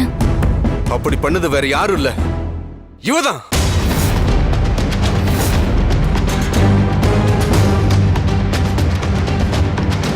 அருண், நீங்க என்ன சொல்றீங்கன்னு எனக்கு புரியல. நான் என்ன பண்ணேன்? பண்றது எல்லாம் பண்ணிட்டு எதுவும் தெரியாத மாதிரி நடிக்கிறியா? ஐயோ, விடு. உனக்கு என்ன புத்தி கிட்டி கெட்டு போச்சா என்ன? அவளே ஆக்சிடென்ட் ஆகி தலையில கட்டு போட்டு உட்கார்ந்திருக்கா. அவளை போய் அடிச்சிட்டு இருக்க? என்ன ஏமாத்தி அவ கழுத்துல தாலி கட்ட வச்சவள அடிக்காம என்ன பண்ண சொல்ற? எனக்கு வர்ற ஆத்திரத்துக்கு அவளை அப்படி தள்ளி போ. இன்னொரு முறை அவ மேல கைப்பட்டுச்சு அவ்வளவுதான் பாத்துக்கோ. உன்னை அவ அப்படி என்ன ஏமாத்திட்டான்னு இந்த முறுக்கு முறுக்குற? இவளுக்கு ஆபரேஷன் பண்ணலன்னா செத்து போயிருவான்னு இப்படி ஒரு போலி டாக்டர் ரெடி பண்ணி வச்சது இவதான். இப்படி ஒரு காரியத்தை இவளை தவிர வேற யாரும் பண்றதுக்கு வாய்ப்பே இல்லை. இவ திட்டமிட்டு பண்ண டிராமா தான் அதெல்லாம். ஐயோ, நான் அப்படியெல்லாம் பண்ணவே இல்லை. எப்படி அந்த ஆள் உண்மையான டாக்டர்னு நீ நம்பினியோ அப்படிதான் நானும் நம்பினேன். அந்த ஆளு எதுக்காக இப்படி ஒரு பொய்ய சொன்னாருன்னு எனக்கே தெரியாது. என்ன நம்புங்க அருண். எல்லாத்தையும் பக்காவா ஸ்கெட்ச் போட்டு பண்ணிட்டு இப்ப எதுவுமே தெரியாதுன்னு சொல்லிட்டு இருக்கியா? இதெல்லாம் உன்னோட டிராமா தாண்டி. ஏய், டிராமா போறது அந்த பொண்ணு இல்லடா, நானு. பாவம், அவளுக்கு எதுவுமே தெரியாது. அவ மேல அனாவசியமா கோவப்பட்டு இருக்கான் பரதேசி. ப்ளீஸ் அருண், தயவு செஞ்சு நான் சொல்றத நம்புங்க. நடந்த சம்பவத்துக்கும் எனக்கும் எந்த தொடர்பும் இல்ல. வாய் முறி, ஆத்திரத்தை கலராத. அப்புறம் என்ன பண்ணுவேன்னு எனக்கே தெரியாது. ஐயோ, உங்களுக்கு எப்படி புரிய வைக்கிறதுன்னு எனக்கு தெரியல. அக்கா, நீங்களாவது நான் சொல்றத நம்புங்கக்கா. இதுக்கு மேல நம்புறதுக்கு என்ன இருக்கு திவ்யா? ஏய், உன்னை வேண்டான்னு ஒதுங்கி போனவன இப்படி சென்டிமெண்டா பேசி மயக்கி உன் கழுத்துல தாலி கட்ட வச்சுட்டல. நான் நடிப்படி உன் நடிப்பு. நடக்க போற ஆபரேஷன்ல நான் பொழைச்சுக்கிட்டா உங்க ஒய்ஃபா வந்து வாழ்றேன். அப்படி இல்லைன்னா உங்களுக்கு ஒய்ஃபான சந்தோஷத்தோடய அப்படியே சாகுறேன்னு எவ்வளவு தத்ரூபமா எங்கிட்டே நடிச்ச. இப்படி ஏமாத்தி ஒரு ஆம்பளைய கல்யாணம் பண்ணிக்கிட்டியே, உனக்குலாம் அசிங்கமா இல்ல?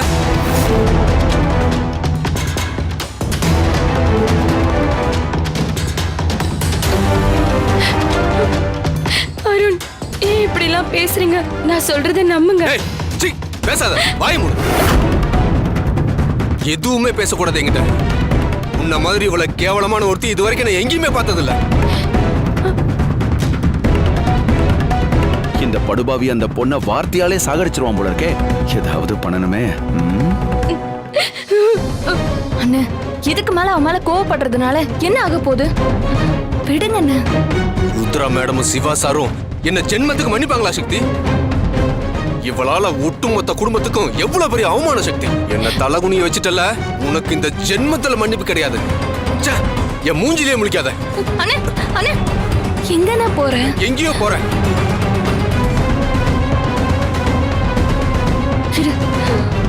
அண்ணே, அண்ணா சொன்னா கேளு, நில்லு.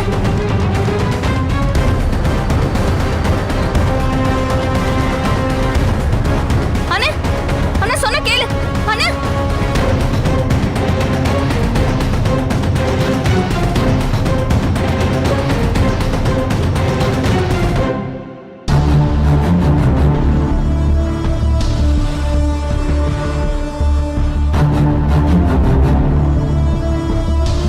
நாரதர் கழகம் கடைசியில நன்மையிலேயே முடியும்னு சொல்லுவாங்க. அடுத்து நாம போய் டிராமாவை ஆரம்பிப்போம். மா, திவ்யாமா, உனக்கு எப்படிமா இருக்கு? உனக்கு ஆக்சிடென்ட் நடக்கிறப்போ தூரத்துல இருந்து நான் உன்னை பார்த்தம்மா. நான் உன்னை தூக்குறதுக்குள்ள அருண் வந்து உன்னை ஆம்புலன்ஸ்ல அழைச்சிட்டு வந்துட்டாமா. ஆனா எந்த ஹாஸ்பிட்டல் கொண்டு போயிருக்கான்னு தெரியலமா. அதனால ஊர்ல இருக்கிற எல்லா பெரிய ஹாஸ்பிட்டல்லையும் போய் தேடி பார்த்தம்மா. கடைசியில இங்க வந்து விசாரிச்சப்பதான் நீ இருக்கிறதா சொன்னாங்க. இப்ப உடம்பு எப்படிமா இருக்கு? ஆமா, நீ மட்டும் இருக்க, அருண் எங்க? அவரு இங்க இருந்து போயிட்டாரு அங்கிள். என்னம்மா இது? உன்னை தனியா விட்டு எதுக்கு அவன் போனா?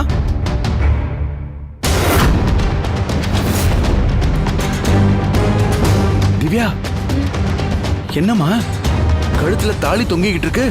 இது எப்படிமா? யார் இத கட்டினது? அருண் தான் கட்டினாரு அங்கிள். அருணா? ஐயோ, கொலை பயங்கரத்தை விட மோசமான விஷயத்த பண்ணிருக்கானே. ஐயோ, ஏமா நீ எப்படிமா இதுக்கு சம்மதிச்ச? உன நீ மயக்கத்துல இருக்கும்போது அவன் கட்டினானா? சொல்லு, இப்பவே அருவாள் எடுத்துட்டு போய் ஒரே வெட்டா வெட்டி சாச்சிடுறான். ஐயோ இல்ல அங்கிள், அருண் மேல எந்த தப்பும் இல்ல. நானா விருப்பப்பட்டு தான் இந்த தாலியை கட்ட சொன்னேன். கடைசியில அவரே என்ன தப்பா புரிஞ்சுக்கிட்டாரு. அவன் என்னமா தப்பா புரிஞ்சுக்கிறது? இப்ப நான் உன்னை கேக்குறேன், ஏமா நாளைக்கு கல்யாணத்தை வச்சுக்கிட்டு இப்படி ஒரு காரியம் பண்ணிருக்கியே, என்னம்மா இதெல்லாம்? ஐயோ, நான் ருத்ராமா முகத்துல எப்படி முழிப்பேன்? இத்தனை வருஷமா நான் வச்சிருந்த விசுவாசம்லாம் வீணா போச்சே. கடவுளே, நான் என்ன பண்ணுவேன்னு தெரியலையே. ஏமா, உன்னை எல்லாரும் வீட்டுல தேடிட்டு இருப்பாங்களம்மா. நான் என்ன பண்ண போறேன்னு தெரியலையே. அம்மா, நீ தயவு செஞ்சு வீட்டுக்கு வாமா. உன்னை கொண்டு போய் ருத்ராமா கிட்ட ஒப்படைச்சாதான் என் மனசுக்கு திருப்தியா இருக்கும். வாமா, ப்ளீஸ் வாமா. அங்கிள், இப்ப இருக்க சூழ்நிலையில நான் வீட்டுக்கு வரல. அங்க இருக்க யாரையும் என்னால ஃபேஸ் பண்ண முடியாது. ப்ளீஸ் அங்கிள், நான் வரல. என்னம்மா அப்படி சொல்ற? முதலாளி அம்மா குடும்பத்துக்கு இப்படி ஒரு துரோகத்தை பண்ணிட்டு நீ வரலன்னு சொன்ன எப்படி? முடியாதுமா, நீ வந்தது ஆகணும். வா, நீ வா. முடியாதுமா. ஐயோ, என்னால முடியாதுமா. வா, நீ வாமா. வா வா வாமா மெதுவா. ஐயோ ருத்ராமா முகத்துல நான் எப்படி முழிப்பேன்? வாமா. ஷோ, அவளை பெரிய இடத்துல கல்யாணம் பண்ணி வைக்கலாம்னு நினைச்சேன். போய் அந்த வேலைக்காரனை கல்யாணம் பண்ணிக்கிட்டா. அவ பண்ண காரியத்தினால எல்லாரும் இப்படியே தலை குனிஞ்சு நிக்கிற நிலைமைக்கு வந்துட்டோம். இந்த குடும்பத்தோட மானம் கௌரவம் எல்லாத்தையும் அடியோட அழிச்சுட்டாலே. இப்போ கோவப்படுறதால எதுவும் மாறிட போறது இல்ல. என்னங்க பேசுறீங்க? அது எப்படிங்க கோவப்படாம இருக்க முடியும்? இப்படி எல்லாரையும் அசிங்கப்படுத்திட்டு போறதுக்காகவா அவளை பெத்த ஆளாக்கிருக்கோம்? அண்ணி, முதல்ல திவ்யா வரட்டும், என்ன நடந்ததுன்னு விசாரிப்போம். இதுக்கு மேல விசாரிக்கிறதுக்கு என்ன இருக்கு ருத்ரா? போச்சு, எல்லாம் போச்சு. ஐயோ, இப்படி பண்ணி வச்சுட்டாலே அவளை.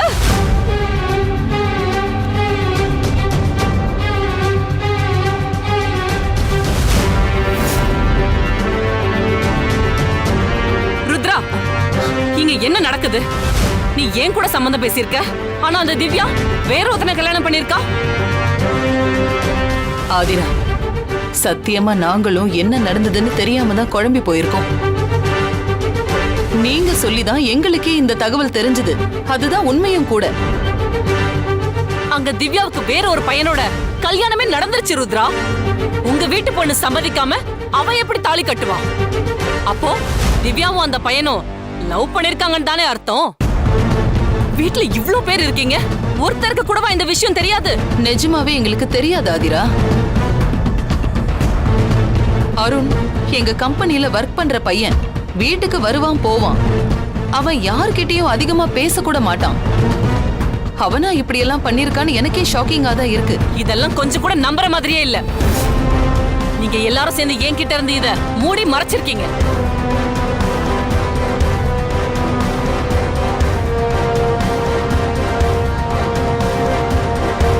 நான் எல்லாத்தையும் மறந்தாலும் நீ எதையும் மறக்கவே இல்ல ருத்ரா. சரியான நேரம் கிடைச்ச உடனே என்ன பழி வாங்கிட்டல்ல? ஆதிரா, என்ன பேசுறீங்க நீங்க? நான் எதுக்கு உங்களை பழி வாங்கணும்? நமக்குள்ள அப்படி என்ன நடந்துச்சு? எல்லார் முன்னாடியும் உனக்கு அந்த இடம் இல்லைன்னு சொன்னதும் அது உனக்கு அசிங்கமா போயிடுச்சு. நான் வீடு தேடி வந்து அந்த இடத்தை கொடுத்தோம், உனக்கு என் மேல இருக்க கோபம் போகல. உங்க வீட்டு பொண்ணை கேட்ட உடனே ஏன் முன்னாடி சரின்னு சொல்லிட்டு பின்னாடியே எல்லாரும் சேர்ந்து ஒரு வேலைக்காரனுக்கு கல்யாணம் பண்ணி கொடுத்திருக்கீங்க. இப்போ உங்க வீட்டு பொண்ணுக்கு கல்யாணம் நடந்துருச்சு. ஆனா கல்யாணம் நின்னு அசிங்கப்பட்டு நிக்கிறது நான் தானே. ஊர்ல இருக்கவங்க எல்லாருமே வந்து உங்க பையனுக்கு கல்யாணம் நின்னுச்சான்னு கேட்கணும், நான் அசிங்கப்பட்டு நிக்கணும். நீ நினைச்சது நடந்துருச்சு. இப்போ சந்தோஷமா ருத்ரா? ஐயோ ஆதிரா, நீங்க என்ன தப்பா புரிஞ்சிட்டு இருக்கீங்க. நீங்க எனக்கு போட்டோ அனுப்புற வரைக்கும் திவ்யா வீட்ல தான் இருக்கான்னு நான் நினைச்சிட்டு இருந்தேன். தன்னை பத்தி அத்தை என்னைக்கும் நினைக்க மாட்டாங்க. தனக்கு எது ஆனாலும் பரவாயில்ல, ஆனா மத்தவங்களுக்கு ஒண்ணு ஆகக்கூடாதுன்னு தான் நினைப்பாங்க. ருத்ராவுக்கு கொடுத்துதான் பழக்கம், அடுத்தவங்களுக்கு எடுத்து பழக்கம் இல்ல. ருத்ராவுக்கு இதை பத்தி எதுவுமே தெரியாது. இதுக்கு மேல நீங்க நம்பினா நம்புங்க, இல்ல உங்க இஷ்டம். சரி, ருத்ராக்கு எதுவுமே தெரியாது. நீங்க பொண்ணு பெத்தவங்க தானே. உங்களுக்கு உங்க பொண்ணு என்ன பண்றா ஏது பண்றான்னு தெரியாமையா இருக்கும்? எனக்கு என்னங்க தெரியாது. இத சொல்ல உங்களுக்கு வெக்கமா இல்ல? ஒரு பொண்ணு ஒழுங்கா வளர்க்க தெரியல, அவ என்ன பண்றா யார் கூட பேசுறான்னு கவனிக்கல. ஆனா வாய் மட்டும் நல்லா பேசுறீங்க. பேருக்கு தான் பெரிய குடும்பம், ஆனா இவ்ளோ கீழ்த்தரமா நடந்துப்பீங்கன்னு நான் கொஞ்சம் கூட எதிர்பார்க்கல.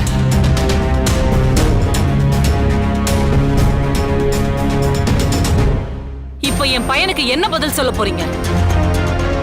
ஆதிரா பையனுக்கு ஏற்கனவே கல்யாண ஏற்பாடு பண்ணி நின்னுடுச்சுன்னு அபசகுணமால பாப்பாங்க. உன் மேல உள்ள நம்பிக்கையில தானே ருத்ரா உங்க வீட்டு பொண்ணை கேட்டேன்.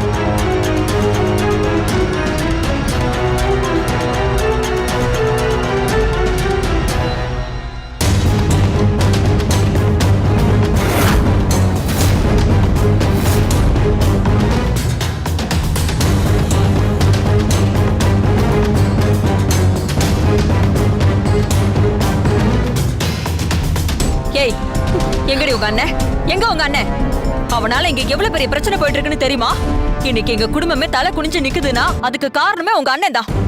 எல்லாருக்கும் அருண் திவ்யா கல்யாண விஷயம் தெரிஞ்சு போச்சு போலயே. ருத்ரா உங்க குடும்பத்துக்கு என்ன குறை வச்சா? நீங்க 3 வேளை சோறு திங்கிறீங்கல்ல, அது எங்களாலதான். அதையெல்லாம் மறந்துட்டு எப்படி இப்படி துரோகம் பண்றதுக்கு மனசு வந்துச்சு? என்ன இருந்தாலும் உங்க குடும்பத்து அந்தஸ்து என்ன, எங்க குடும்பத்து அந்தஸ்து என்ன? எந்த தைரியத்துல அவன் திவ்யாவோட கழுத்துல தாலி கட்டியிருக்கான்? சக்தி, இந்த விஷயம்லாம் உனக்கு தெரியுமா? அருண் ஏன் இப்படி பண்ணா? அவனை நான் என் புள்ள மாதிரி தானே பாத்துட்டு இருந்தேன். இதுதான் ருத்ரா நீ பண்ற பெரிய தப்பு. யார நம்பணும் யார நம்ப கூடாதுன்னு உனக்கு தெரியல. யார எங்க வைக்கணும்னு கூட தெரியல. இத்தனை வருஷமா ஒரு பாம்புக்கு நீ பால் வாத்துட்டு இருந்திருக்க. மா, நமக்கே திவ்யாவை பத்தி எதுவும் தெரியல. சக்திக்கு இப்ப என்ன தெரிஞ்சிட போகுதுன்னு நீங்க அவகிட்ட கேட்டு இருக்கீங்க. ஜெய் சிவா. அம்மா,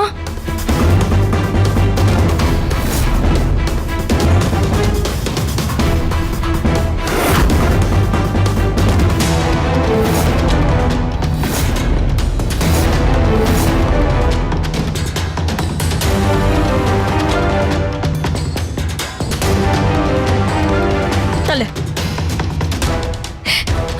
அம்மா. அம்மாவா? ஓடி பாவி, எல்லாம் ஒன்னால தாண்டி வந்துச்சு. குடும்ப மானத்தை குழி தோண்டி புதைச்சிட்டு இப்படி வந்து நிக்கிறியே. நீ பிறந்ததுக்கு அப்பவே செத்திருந்தா நானாச்சும் நிம்மதியா இருந்திருப்பேன். எவ்வளவு தைரியம்? ஏன் இப்படி பண்ண? சொல்லு. ஏன் இப்படி பண்ண? அண்ணி, எங்க மானத்தை இப்படி வாங்கிட்டியடி. உன்னையெல்லாம் சும்மாவே விடக்கூடாது. அடிச்ச கொன்று போல இருக்கு. எல்லாரும் இருக்காங்களேன்னு பாக்குறேன். இல்லன்னா உன்னை அவ்வளவுதான். பெத்த பிள்ளைய ஒழுங்கா வளர்க்க தெரியலையேன்னு அவங்க கேட்டப்போ அசிங்கப்பட்டு நின்னது உங்களுக்கு எல்லாம் மறந்து போச்சா? பொண்ணு உயிரோட இருக்க கூடாது. சொல்றது கேளுங்கம்மா. சிவா, விடு. விடுங்கம்மா. அம்மா, என்ன மன்னிச்சிருங்கம்மா. என் புள்ள இப்படி ஒரு தப்பு பண்ணுவான்னு நான் கொஞ்சம் கூட எதிர்பார்க்கலாமா? அம்மா, என்ன மன்னிச்சிருங்கம்மா. 25 வருஷமா உங்க குடும்பத்தை உப்ப தின்னுதான் நாங்க உயிரை வளர்த்துக்கிட்டு இருக்கோம். என் பையன் அருணுக்கு இப்படி ஒரு எண்ணம் இருக்குன்னு சத்தியமா எனக்கு தெரியாதுமா. தெரிஞ்சிருந்தா அப்பவே அவனை கண்டிச்சிருப்பம்மா. உங்களுக்கு ஒரு கலங்க வர்றதுக்கு நான் விட்டுருக்கவே மாட்டேம்மா.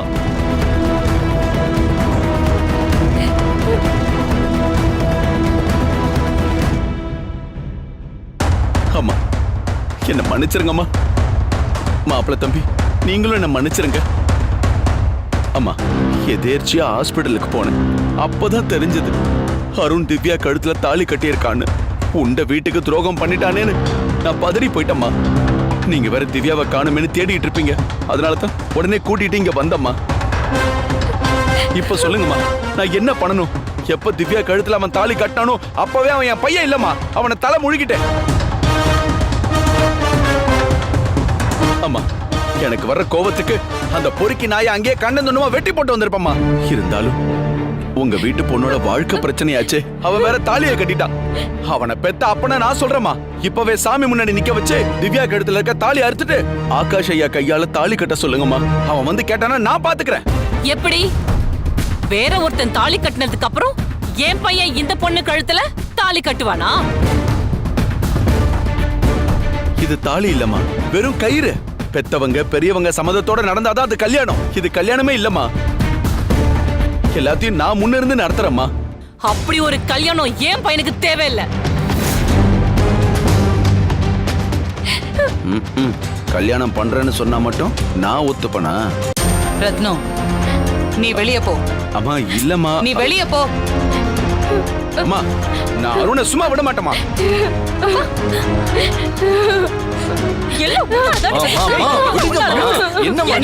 சும்மா இருக்குமா? என்னடி சும்மா அழுது நாடகம் போட்டுட்டு இருக்க? எல்லாத்துக்கும் காரணமானவன் எங்க? தாலி கட்டிட்டு விட்டுட்டு ஓடி போயிட்டானா? கொஞ்சம் கூட அவ யாரு என்ன தகுதின்னு நினைச்சு பாக்கலையா நீ?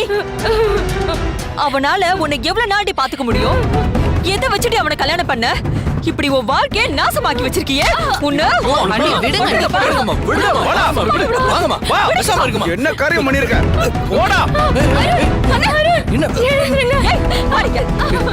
பண்றதெல்லாம் பண்ணிட்டு எப்படி நிக்கிறான் பாரு. உன்னால ருத்ரமா குடும்பத்துக்கு எவ்வளவு பெரிய அவமானம். உன்ன ரத்னம், உன்னை அடிச்சா கூட எனக்கு அசிங்கம். ஏன் அருண் இப்படி பண்ண? நான் உன் மேல வச்சிருந்த நம்பிக்கையை உடைச்சிட்டல. உன்னை என்னைக்காச்சும் நான் வேலைக்கார மாதிரி நடத்திருக்கேனா? எனக்கு இப்படி ஒரு துரோகம் பண்ண உனக்கு எப்படி மனசு வந்துச்சு? உன்னால நாங்க மட்டும் இல்ல, ஆதிராவும் பாதிக்கப்பட்டிருக்காங்க. அது எதையுமே நீ யோசிக்கலையா? எப்படா இடம் கிடைக்கும் இலைய போடலான்னு இருந்திருப்பான். மேடம், அபாண்டமா என் மேல பழி சுமத்தாதீங்க. மேடம், நான் விருப்பப்பட்டு கூட்டிட்டு போயோ இல்ல தூக்கிட்டு போயோ நான் அவங்கள கல்யாணம் பண்ணல. எனக்கு திவ்யாவை கல்யாணம் பண்ணுங்கிற ஆசையோ கனவோ காதலோ கிடையாது. நான் இத திவ்யா கிட்ட பல முறை சொல்லியிருக்கேன். ஆனா திவ்யா மாறவே இல்லை.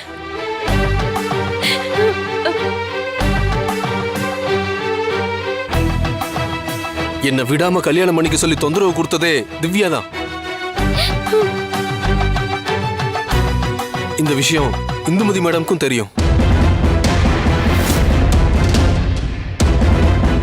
நான் என்னைக்குமே உங்களுக்கு துரோகம் பண்ண நினைக்க மாட்டேன் மேடம். ருத்ரா, இல்ல ருத்ரா, அவன் போய் சொல்றான். அவன் சொல்றதெல்லாம் நம்பாத. போதும் அண்ணி, உங்களுக்கு எல்லா விஷயமும் தெரிஞ்சிருந்தும் இந்த நேரம் வரைக்கும் நீங்க என்கிட்ட அதை மறைச்சிருந்திருக்கீங்க. ஐயோ இல்ல ருத்ரா, இந்த பிரச்சனை இந்த அளவுக்கு போகும்னு நான் நினைக்கவே இல்லை. கொஞ்ச நாளுக்குள்ள திவ்யா புரிஞ்சுப்பான்னு நினைச்சேன். ஆனா இவதான் இப்படி ஒரு காரியத்தை பண்ணிட்டா. அத்தை, நான் அருணை லவ் பண்ணது உண்மைதான். அருண் என்ன லவ் பண்ணலன்னு சொன்னது உண்மைதான். அம்மாக்கு இது தெரிஞ்சு என்ன அடிச்சாங்க, கால்ல சூடு வச்சாங்க. இதுக்கு மேல நான் எங்கேயும் போக கூடாதுன்னு ரூமுக்குள்ள வச்சு என்ன போட்டி வச்சாங்க. நானே எனக்கு இந்த கல்யாணம் வேணான்னு இந்த வீட்டை விட்டு வெளியே போனேன். நான் அடிபட்டு ஹாஸ்பிட்டல்ல இருந்தப்போ ஒரு டாக்டர் வந்து ஆபரேஷன் பண்ணணும்னு சொன்னாரு. ஆபரேஷன் பண்ணா என்ன ஆகுமோன்னு பயந்துதான் நான் அருணை எனக்கு தாலி கட்ட சொன்னேன். ஆனா அந்த டாக்டர் போலி டாக்டர். நான் திவ்யா கழுத்துல தாலி கட்டுங்கிறதுக்காக அவங்களே செட் பண்ணது. சத்தியமா நான் திவ்யா கழுத்துல தாலியை கட்டியிருக்க மாட்டேன். சத்தியமா அந்த டாக்டர் யாருன்னு எனக்கு தெரியாது.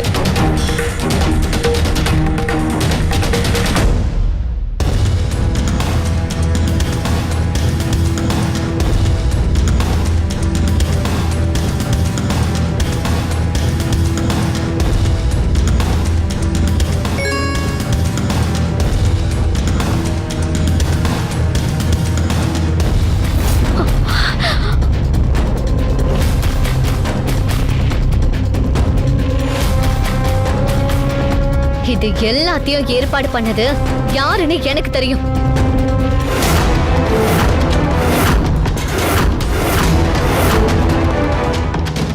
என்ன அனிதா, நீ என்ன சொல்லிட்டு இருக்க? நீங்களே பாருங்க.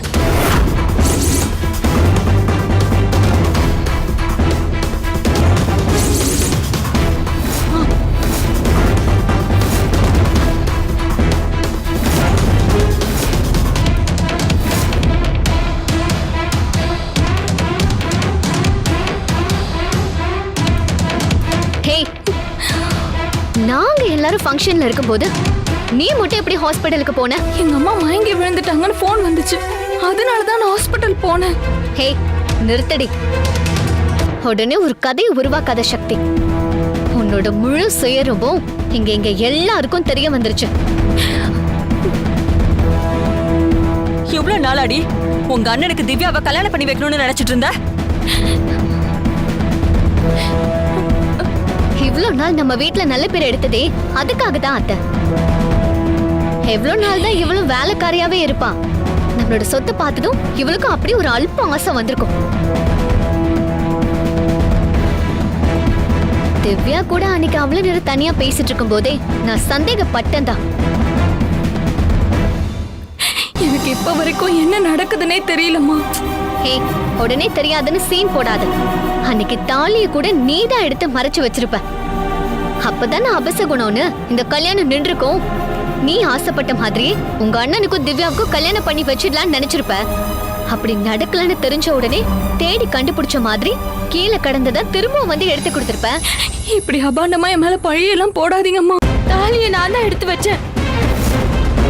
ஹே திவ்யா, நீ போய் சொல்ற. இல்ல, உண்மையதான் நான் சொல்றேன். இந்த மாதிரி பிரச்சனை வந்தா எல்லாத்தையும் நீ பண்ணதா சொல்லு. அப்பதான் உங்க வீட்டுல இருக்கிறவங்க நம்புவாங்கன்னு இவ உனக்கு சொல்லி கொடுத்தாளா? இல்ல அண்ணி, அவங்க அப்படிலாம் எதுவுமே சொல்லல. அப்படின்னா அப்போ உனக்கு ஆபரேஷன் பண்ண டாக்டர் யாரு? தெரியாது அண்ணி. ஹே, இது எல்லாமே சக்தி பண்ண பிளான். இது கூட தெரியாம இன்னும் அவளை போய் நம்பிட்டு இருக்க. உன்னெல்லாம் திட்டி பிரயோஜனமே கிடையாது. உன்னை அந்த அளவுக்கு இவ மாத்தி வச்சிருக்கான். மம்மி, எல்லாத்துக்கும் காரணம் இந்த சக்தி தான். போது நிறுத்துங்க.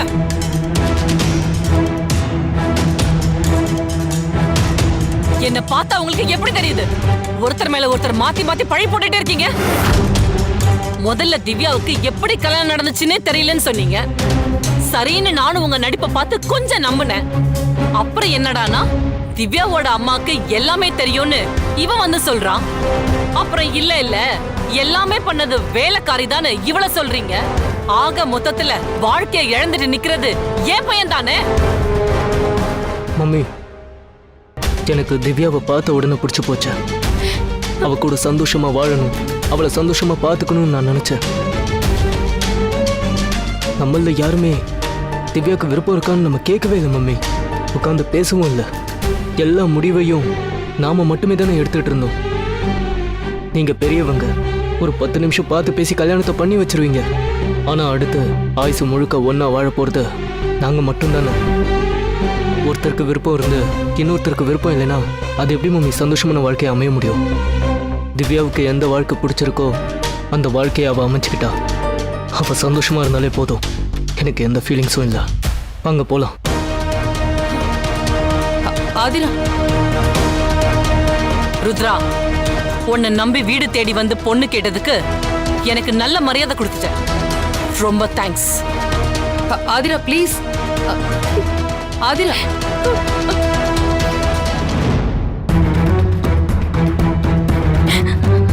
அம்மா, நான் இதை பண்ணலம்மா, என்ன நம்புங்கம்மா.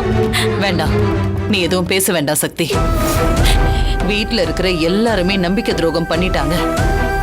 கடைசியில நீயும் கழுத்து அறுத்துட்ட.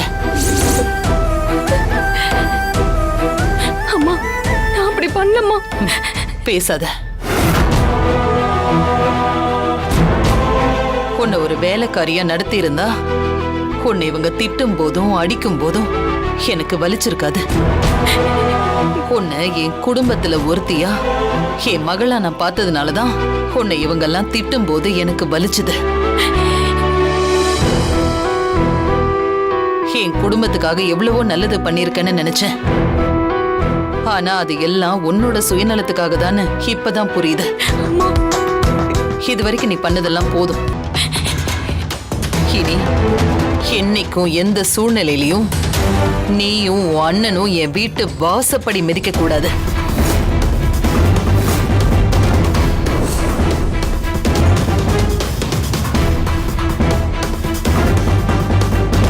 இதுதான் நான் உங்க 2 பேரையும் பார்க்கிற கடைசி தடவையா இருக்கணும்.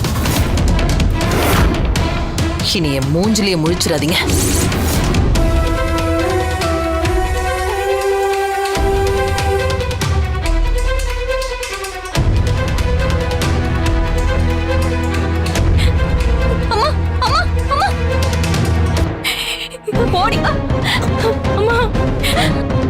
நீயும் இனிமே இந்த வீட்டு பக்கம் கூட வந்துடாத. சும்மா இருடா. எவன் வேணும்னு போனியோ அவன் பின்னாடியே போயிடு. இதுக்குதான் நான் அவ்வளவு தூரம் படிச்சு சொன்னேன். கொஞ்சம் அது என் பேச்ச கேட்டியா நீ? இப்ப சொல்ற நல்லா கேட்டுக்க. என்னை ஏமாத்தி கல்யாணம் வேணா பண்ணிருக்கலாம், ஆனா என்னைக்கு நீ என் மனைவியாக முடியாது. அருண், அருண், நில்லுங்க. அருண், பாத்தியாடா? பாரு எப்படி வக்காலத்து வாங்கி பேசினல, எப்படி போறான்னு பாரு. சே,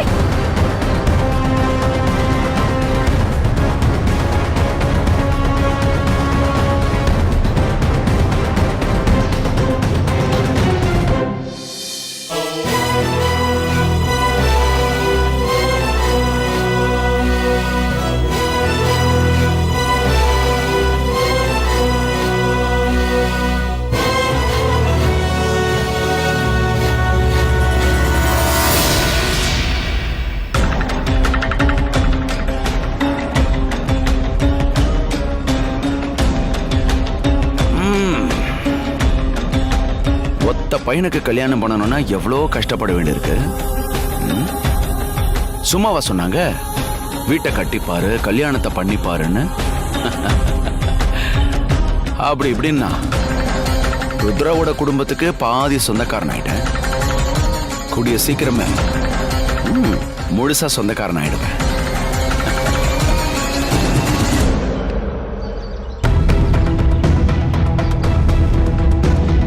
அருண் அருண் நில்லு அருண். அருண் அருண் அருண் நில்லுங்க அருண். அருண் அருண் நான் சொல்றது கொஞ்சம் கேளுங்க அருண். அருண் நில்லுங்க. நிஜமாவே நான் உங்களை ஏமாத்தல அருண். ஐயோ சாமி போதும். இதுக்கு மேலே நீ சொல்றதை கேட்டு என்ன நான் இழக்க விரும்பல. உன்னை பார்க்கவே எனக்கு பிடிக்கல. தயவு செஞ்சு என் பின்னாடி வராத. உனக்கும் எனக்கும் இனிமே எந்த சம்பந்தமும் கிடையாது. நீ யாரோ நான் யாரோ. அப்படிலாம் சொல்லாதீங்க அருண். நீங்க எனக்கு தாலி கட்டியிருக்கீங்க. நான் உங்களோட மனைவி. என்னை ஏத்துக்கோங்க. எனக்குன்னு யாரும் வேணாம் அருண். நீ மட்டும் போதும். நீ என்ன வேணாலும் சொல்லு. ஆனா உன்னை விட்டுட்டு மட்டும் போக சொல்லாத. எவ்வளவு வாட்டி சொன்னாலும் உனக்கு புரியாதா? நீ எவ்வளவு கெஞ்சினாலும் உன்னை மன்னிக்க போறதும் இல்ல, உன்னை ஏத்துக்க போறதும் இல்ல. அருண் அருண் அருண்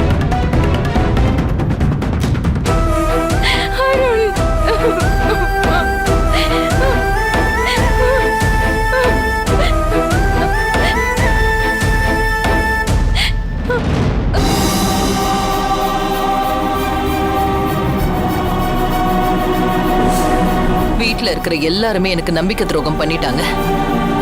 கடைசியில நீயும் என் கழுத்து அறுத்துட்ட.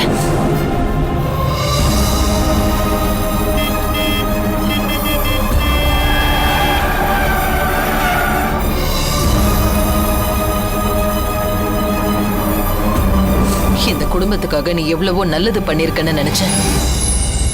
ஆனா அது எல்லாம் உன்னோட சுயநலத்துக்காக தானே இப்பதான் புரியுது. இதுதான் நான் உங்க 2 பேரையும் பாக்குற கடைசி தடவையா இருக்கணும். இனி என் மூஞ்சிலேயே முழிச்சிடாதீங்க.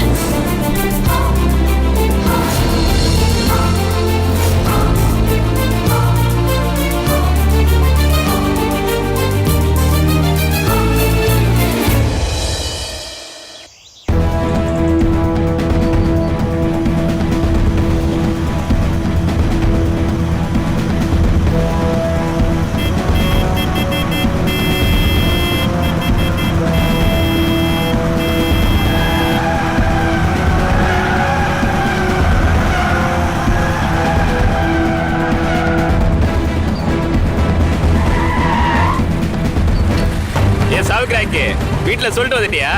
எனக்குனே வருது பாரு.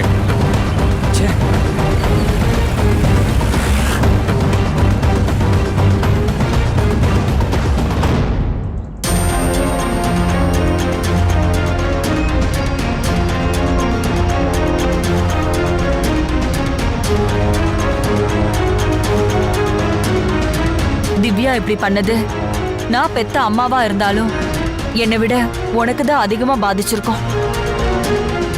ஆதிரா கூட ஒன்னதான் கேள்வி கேட்டுட்டு போறா. நம்ம திவ்யா இப்படி பண்ணுவான்னு நான் எதிர்பார்க்கவே இல்லை. ருத்ரா பேசாதீங்க நீ. எனக்கு அவ்வளவு கோவம் வருது. முன்னாடியே உங்களுக்கு எல்லா விஷயமும் தெரியும்ல. என்கிட்ட ஒரு வார்த்தை இத பத்தி சொல்லியிருந்தா இவ்வளவு தூரம் இதை நான் போக விட்டுருக்க மாட்டேன். தப்ப திவ்யா பண்ணல, நீங்க பண்ணிருக்கீங்க. எல்லாமே தெரிஞ்சிருந்தும் என்கிட்ட மூடி மறைச்சிருக்கீங்க. பிரச்சனை வரக்கூடாதுன்னு நினைச்சு இப்ப அதை விட பெரிய பிரச்சனையை கொண்டு வந்து நிறுத்திருக்கீங்க. ஆதிரா நம்ம மேல கோவப்பட்டு பேசினதுல கொஞ்சம் கூட தப்பே இல்ல. நல்ல வேளை ஆதிராவா இருந்ததுனால இதோட விட்டுட்டாங்க. நானா இருந்திருந்தா கூட இதை இன்னும் பெரிய பிரச்சனை ஆக்கியிருப்பேன். நான் நம்ம திவ்யாவை கண்டிச்சுதான் வச்சேன். ஆனா அவதான் மாறவே இல்லை. ரொம்பவே பிடிவாதமா இருந்தா. கண்டிப்பா கல்யாணத்துல பிரச்சனை பண்ணுவானுதான் அவ வீட்டை விட்டு எங்கேயும் போகாத மாதிரி ரூம்லயே பூட்டி கூட வச்சேன். ஆனா அவ எப்படி வெளியில போனானே தெரியவே இல்லை. ருத்ரா அவ வீட்டை விட்டு போறது இது ஒண்ணும் முதல் தடவை கிடையாது. இதுக்கு முன்னாடி 2-3 தடவை வெளியில போனா. அப்பெல்லாம் நாங்க தான் போய் கூட்டிட்டு வந்தோம். ஒரு தடவை பஸ் ஸ்டாண்டு வரைக்கும் போயிட்டா. அப்புறம் நம்ம அப்புறம் அன்னைக்கும் போய் அவளை நான் தான் கூட்டிட்டு வந்தேன். எப்படி அவ அந்த அளவுக்கு மயங்கி போனான்னு தெரியல. சக்தி தான் ஏதேதோ சொல்லி அவ மனச மாத்திருக்கான்னு நினைக்கிறேன். அடுத்தவங்களை என்னைக்கும் காரணம் காட்டி பேசாதீங்க நீ. திவ்யா இப்படி பண்ணதுக்கு நீங்களும் அண்ணனும் தான் முழு பொறுப்பு. எதுக்கு நாம எல்லாரும் ஒரே வீட்ல கூட்டு குடும்பமா இருக்கோம் சொல்லுங்க? யார் ஒருத்தருக்கு பிரச்சனைனாலும் கூடி பேசி அதுக்கு தீர்வு கொண்டு வரணுங்கிறதுக்காக தான். ஆனா ஒருத்தருக்கு தெரிஞ்ச விஷயம் இன்னொருத்தருக்கு தெரியவே மாட்டேங்குது இந்த வீட்ல. இந்த வீட்ல இது மட்டும் தான் நடந்துட்டு இருக்கா இல்ல எனக்கு தெரியாம வேற என்னெல்லாமோ நடக்குதா சொல்லுங்க? தப்புதான் ருத்ரா, முதலே இத பத்தி உங்ககிட்ட பேசி இருந்திருக்கணும். அண்ணன், வீட்ல இருக்கிறவங்களையே நம்பாம எதுவும் சொல்லாம இருந்ததுக்கான விளைவுதான் இது. நம்ம வீட்டு பிரச்சனைய வெளியில இருக்கிற யாரோ ஒருத்தர் வந்து சொல்லி தெரிஞ்சுக்க வேண்டியிருக்கு. இல்ல மம்மி, அத்தை உங்ககிட்ட சொல்லக்கூடாதுன்னு நினைக்கல. சொன்னா நீங்க வருத்தப்படுவீங்கன்னு உங்க மேல இருந்த மரியாதையில கூட சொல்லாம இருந்திருக்கலாம். நான் யாரையும் நம்பி இருக்க கூடாது. இப்ப சொன்னீங்களே, இதுதான் மம்மி கரெக்ட். சக்தி சக்தின்னு அவ மேல எவ்வளவு உயிரா இருந்தீங்க. ஆனா இப்போ உங்க முதுகுலயே குத்திட்டு போயிட்டா. என்ன விடவும் அவ மேலதான மம்மி அவ்வளவு பாசம் வச்சீங்க. அனிதா, இந்த கல்யாண பொறுப்பை நான் உங்ககிட்ட தானே ஒப்படைச்சேன். நீ வந்து இதையெல்லாம் என்கிட்ட சொல்லிருக்கலாம்ல. உங்கள மாதிரி நானும் சக்தி நம்பிட்டேன் மம்மி. எதுவுமே இங்க ஒழுங்காவே இல்ல. வீட்ல இருக்கிறவங்களும் சரியில்லை, கம்பெனில வேலை பார்க்கறவங்களும் சரியில்லை. இந்த வீட்ல யார நம்புறது யார நம்ப கூடாதுன்னு ஒண்ணுமே புரியல. மம்மி, இத்தனை வருஷத்துல ருத்ரா ஒரு நாள் கூட என்னை இவ்வளவு கேள்வி கேட்டு என்ன பேசினது இல்ல. ஆனா இன்னைக்கு இப்படி பேசிட்டு போறானா எல்லாமே உங்க பொண்ணாலதான். ஏன் அவன் உனக்கு பொண்ணு இல்லையா? முன்னெல்லாம் நான் என்ன பேசினாலும் அமைதியா நிப்பீங்க. நானும் பாத்துக்கிட்டே தான் இருக்கேன். நீங்களும் இப்பெல்லாம் ரொம்ப எதிர்த்து பேசிட்டு இருக்கீங்க. என்ன உங்களே அந்த சக்தி ஏதாவது சொல்லி மாத்தி வச்சிருக்காளா? பதில் சொல்றது கூட குத்தமா? நான் வரேன். நில்லுங்க. நான் திவ்யாவை ரூமுக்குள்ள பூட்டி தான் வச்சுட்டு போனேன். ஆனா அவ எப்படி ரூமை விட்டு வெளியில போனா? என்ன கேட்டா எனக்கு எப்படி தெரியும்? நான் சாவி வச்ச இடத்துலயே தான் இருந்துச்சு. நம்ம ரூம்ல உங்களே என்னையும் தவிர வேற யாருமே போக மாட்டாங்க. சொல்லுங்க. அத்தை, அந்த சக்தி தான் ஏதாவது திறந்திருப்பான். எதுக்கு அத்தை தேவை நம்ம மாமாவை சந்தேகப்படுறீங்க? நல்லா சொல்லு அனிதா, நீதான் புத்திசாலி. அத்தை,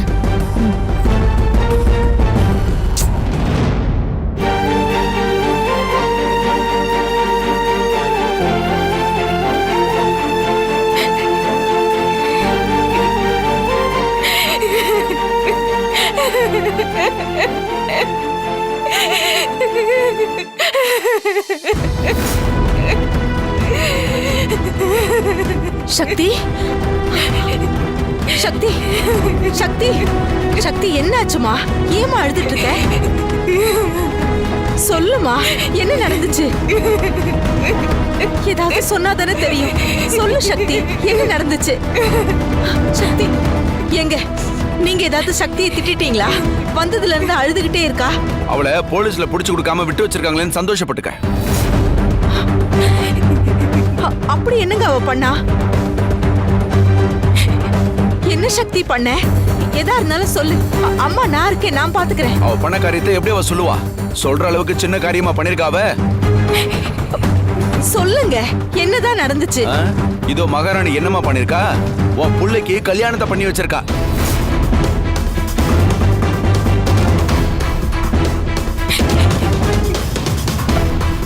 அருணுக்கா? ஆமா, அதுவும் யார் கூட தெரியுமா? நம்ம முதலாளியம்மா பொண்ணு கூட.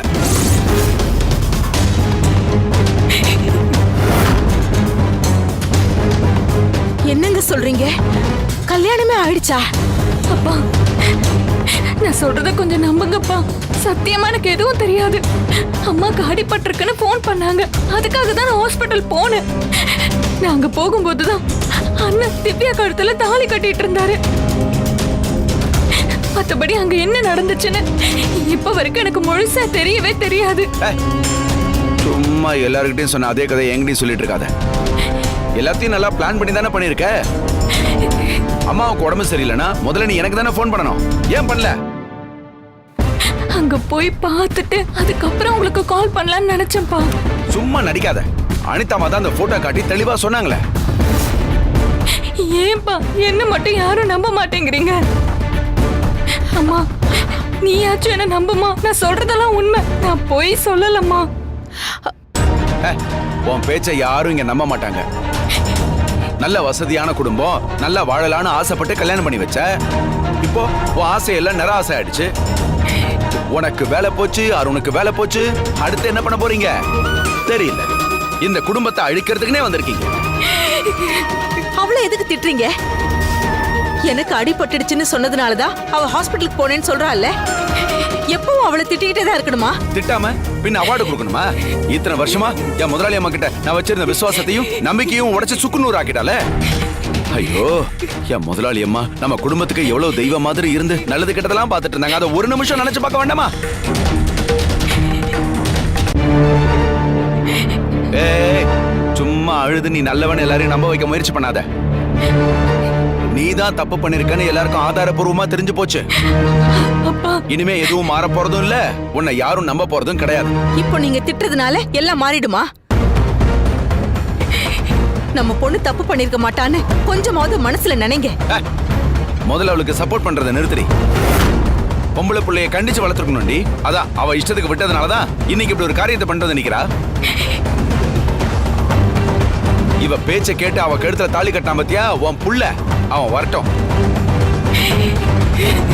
சக்தி, முதல்ல அழறது நிறுத்து. நீ எதுவும் பண்ணிருக்க மாட்டேன்னு எனக்கு நம்பிக்கை இருக்கு. நான் உன்னை நம்புறேம்மா. டேய் நில்றா. எதுக்குடா முதலாளி அம்மா பொண்ணு கழுத்துல தாலி கட்டின? அவளுக்கு தான் அறிவு இல்ல, உனக்கு மூளை மழுங்கி போச்சா? இப்படி பண்ணா என்ன நடக்கும்னு தெரியாது உனக்கு? நீங்க ரெண்டு பேரும் பண்ண காரியத்தினால முதலாளி அம்மா மனசு எவ்வளவு பாதிச்சிருக்கும்னு தெரியுமா உனக்கு? அவங்களுக்கு துரோகம் பண்ண எப்பரா மனசு வந்துச்சு உங்களுக்கு?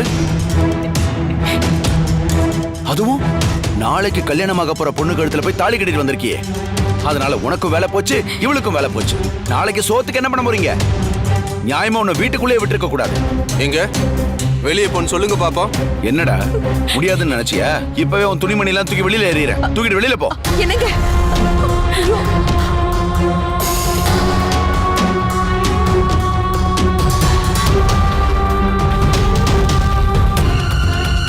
இப்படிலாம் பேசி அவனை வீட்டை விட வெளியில அனுப்புனாதான் அவன் திவ்யாவோட வெளியில போவான். ரெண்டு பேரும் தெருவில் நிக்கிறத பார்த்தாங்கன்னா ருத்ராமா அவங்க வீட்டுக்குள்ள கூப்பிட்டுப்பாங்க. நம்ம பொண்ணு பையன் ரெண்டு பேருமே பணக்காரங்க வீட்டுல சந்தோஷமா இருப்பாங்க. என் எண்ணமெல்லாம் நிறைவேறணும்.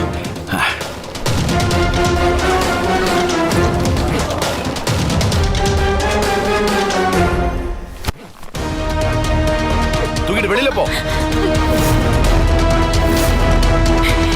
என்னங்க பேசிட்டு இருக்கீங்க?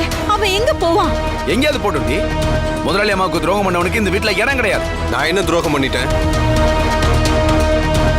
அங்க என்ன நடந்துச்சுன்னு தெரிஞ்சுக்காம ஆளாளுக்கு பேசிட்டு இருக்கீங்க. உயிருக்கு ஆபத்துன்னு சொன்னதால பரிதாபப்பட்டு தாலி கட்டினேன். கட்டினதுக்கு அப்புறம் தான் எனக்கே தெரியும் அதெல்லாம் ஏமாத்து வேலைன்னு. நீ என்ன சொன்னாலும் சரி, என் மனசு ஆறாதடா. உன்னை பாக்குறப்பல எனக்கு கோவம் கோவமா வந்துட்டு இருக்கு. போ முதல்ல வெளியில. அப்படி கோவம் வந்ததுன்னா நீங்க வீட்டு விட்டு வெளியில போங்க. டேய் அருண், என்னடா பேசுற நீ? மா நீ சும்மா இருமா. விட்டா இவர் ரொம்ப ஓவரா தான் பேசிட்டு இருக்காரு. உங்களுக்கு இந்த வீட்டுல எவ்வளவு உரிமை இருக்கோ அதே உரிமை எனக்கு இருக்கு. என்னை யாரும் வெளியில எல்லாம் போக சொல்ல முடியாது. இவன் எவ்வளவு சொன்னாலும் ருத்ரா வீட்டுக்கு போக மாட்டான் போல இருக்கே. டேய், இது ஒண்ணும் உன் தாத்தா சொத்து கிடையாதுடா. நான் உழைச்சு சம்பாரிச்சு கஷ்டப்பட்டு கட்டின வீடு. ஆஹா, இதுல என்னோட உழைப்பும் இருக்கு.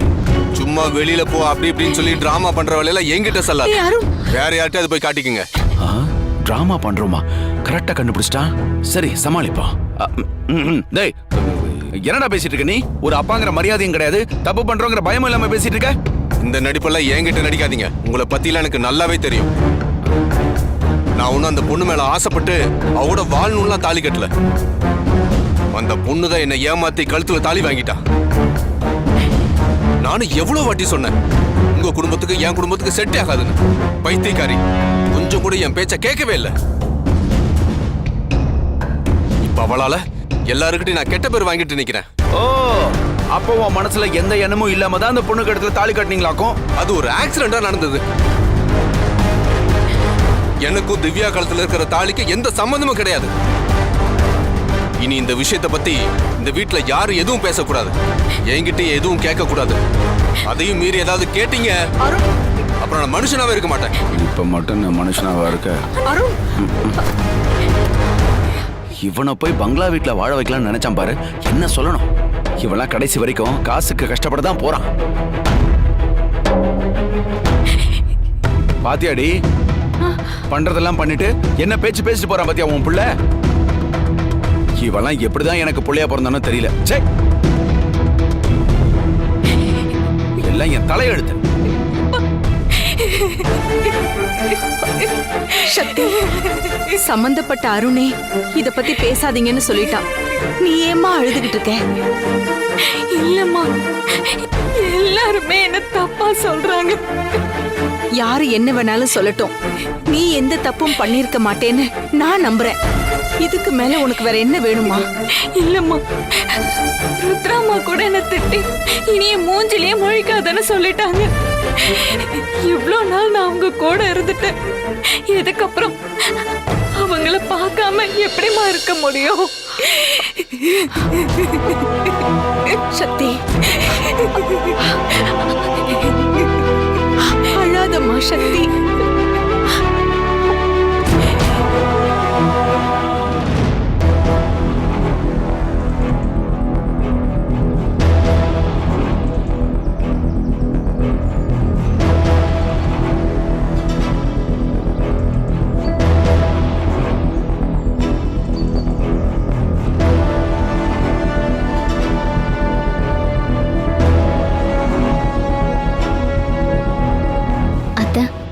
என்ன யோசிச்சுட்டு இருக்கீங்க?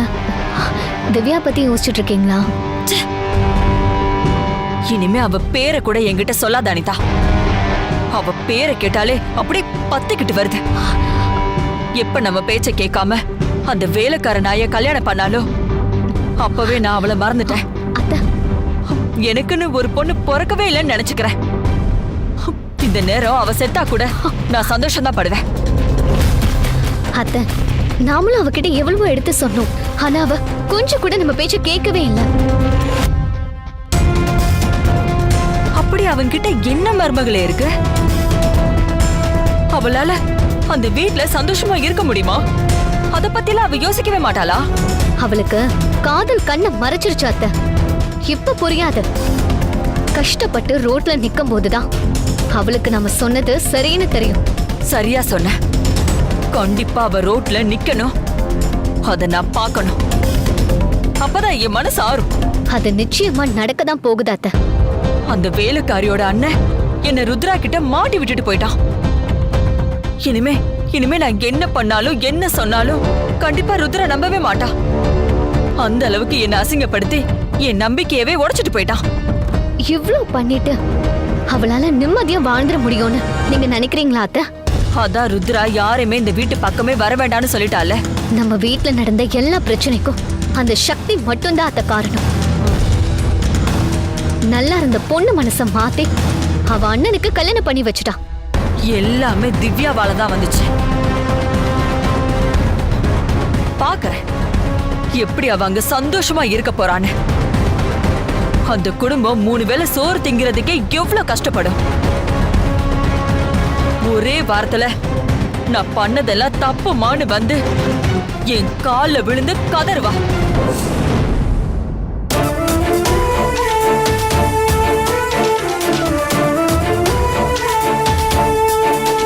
இப்ப சொல்ற நல்லா கேட்டுக்க.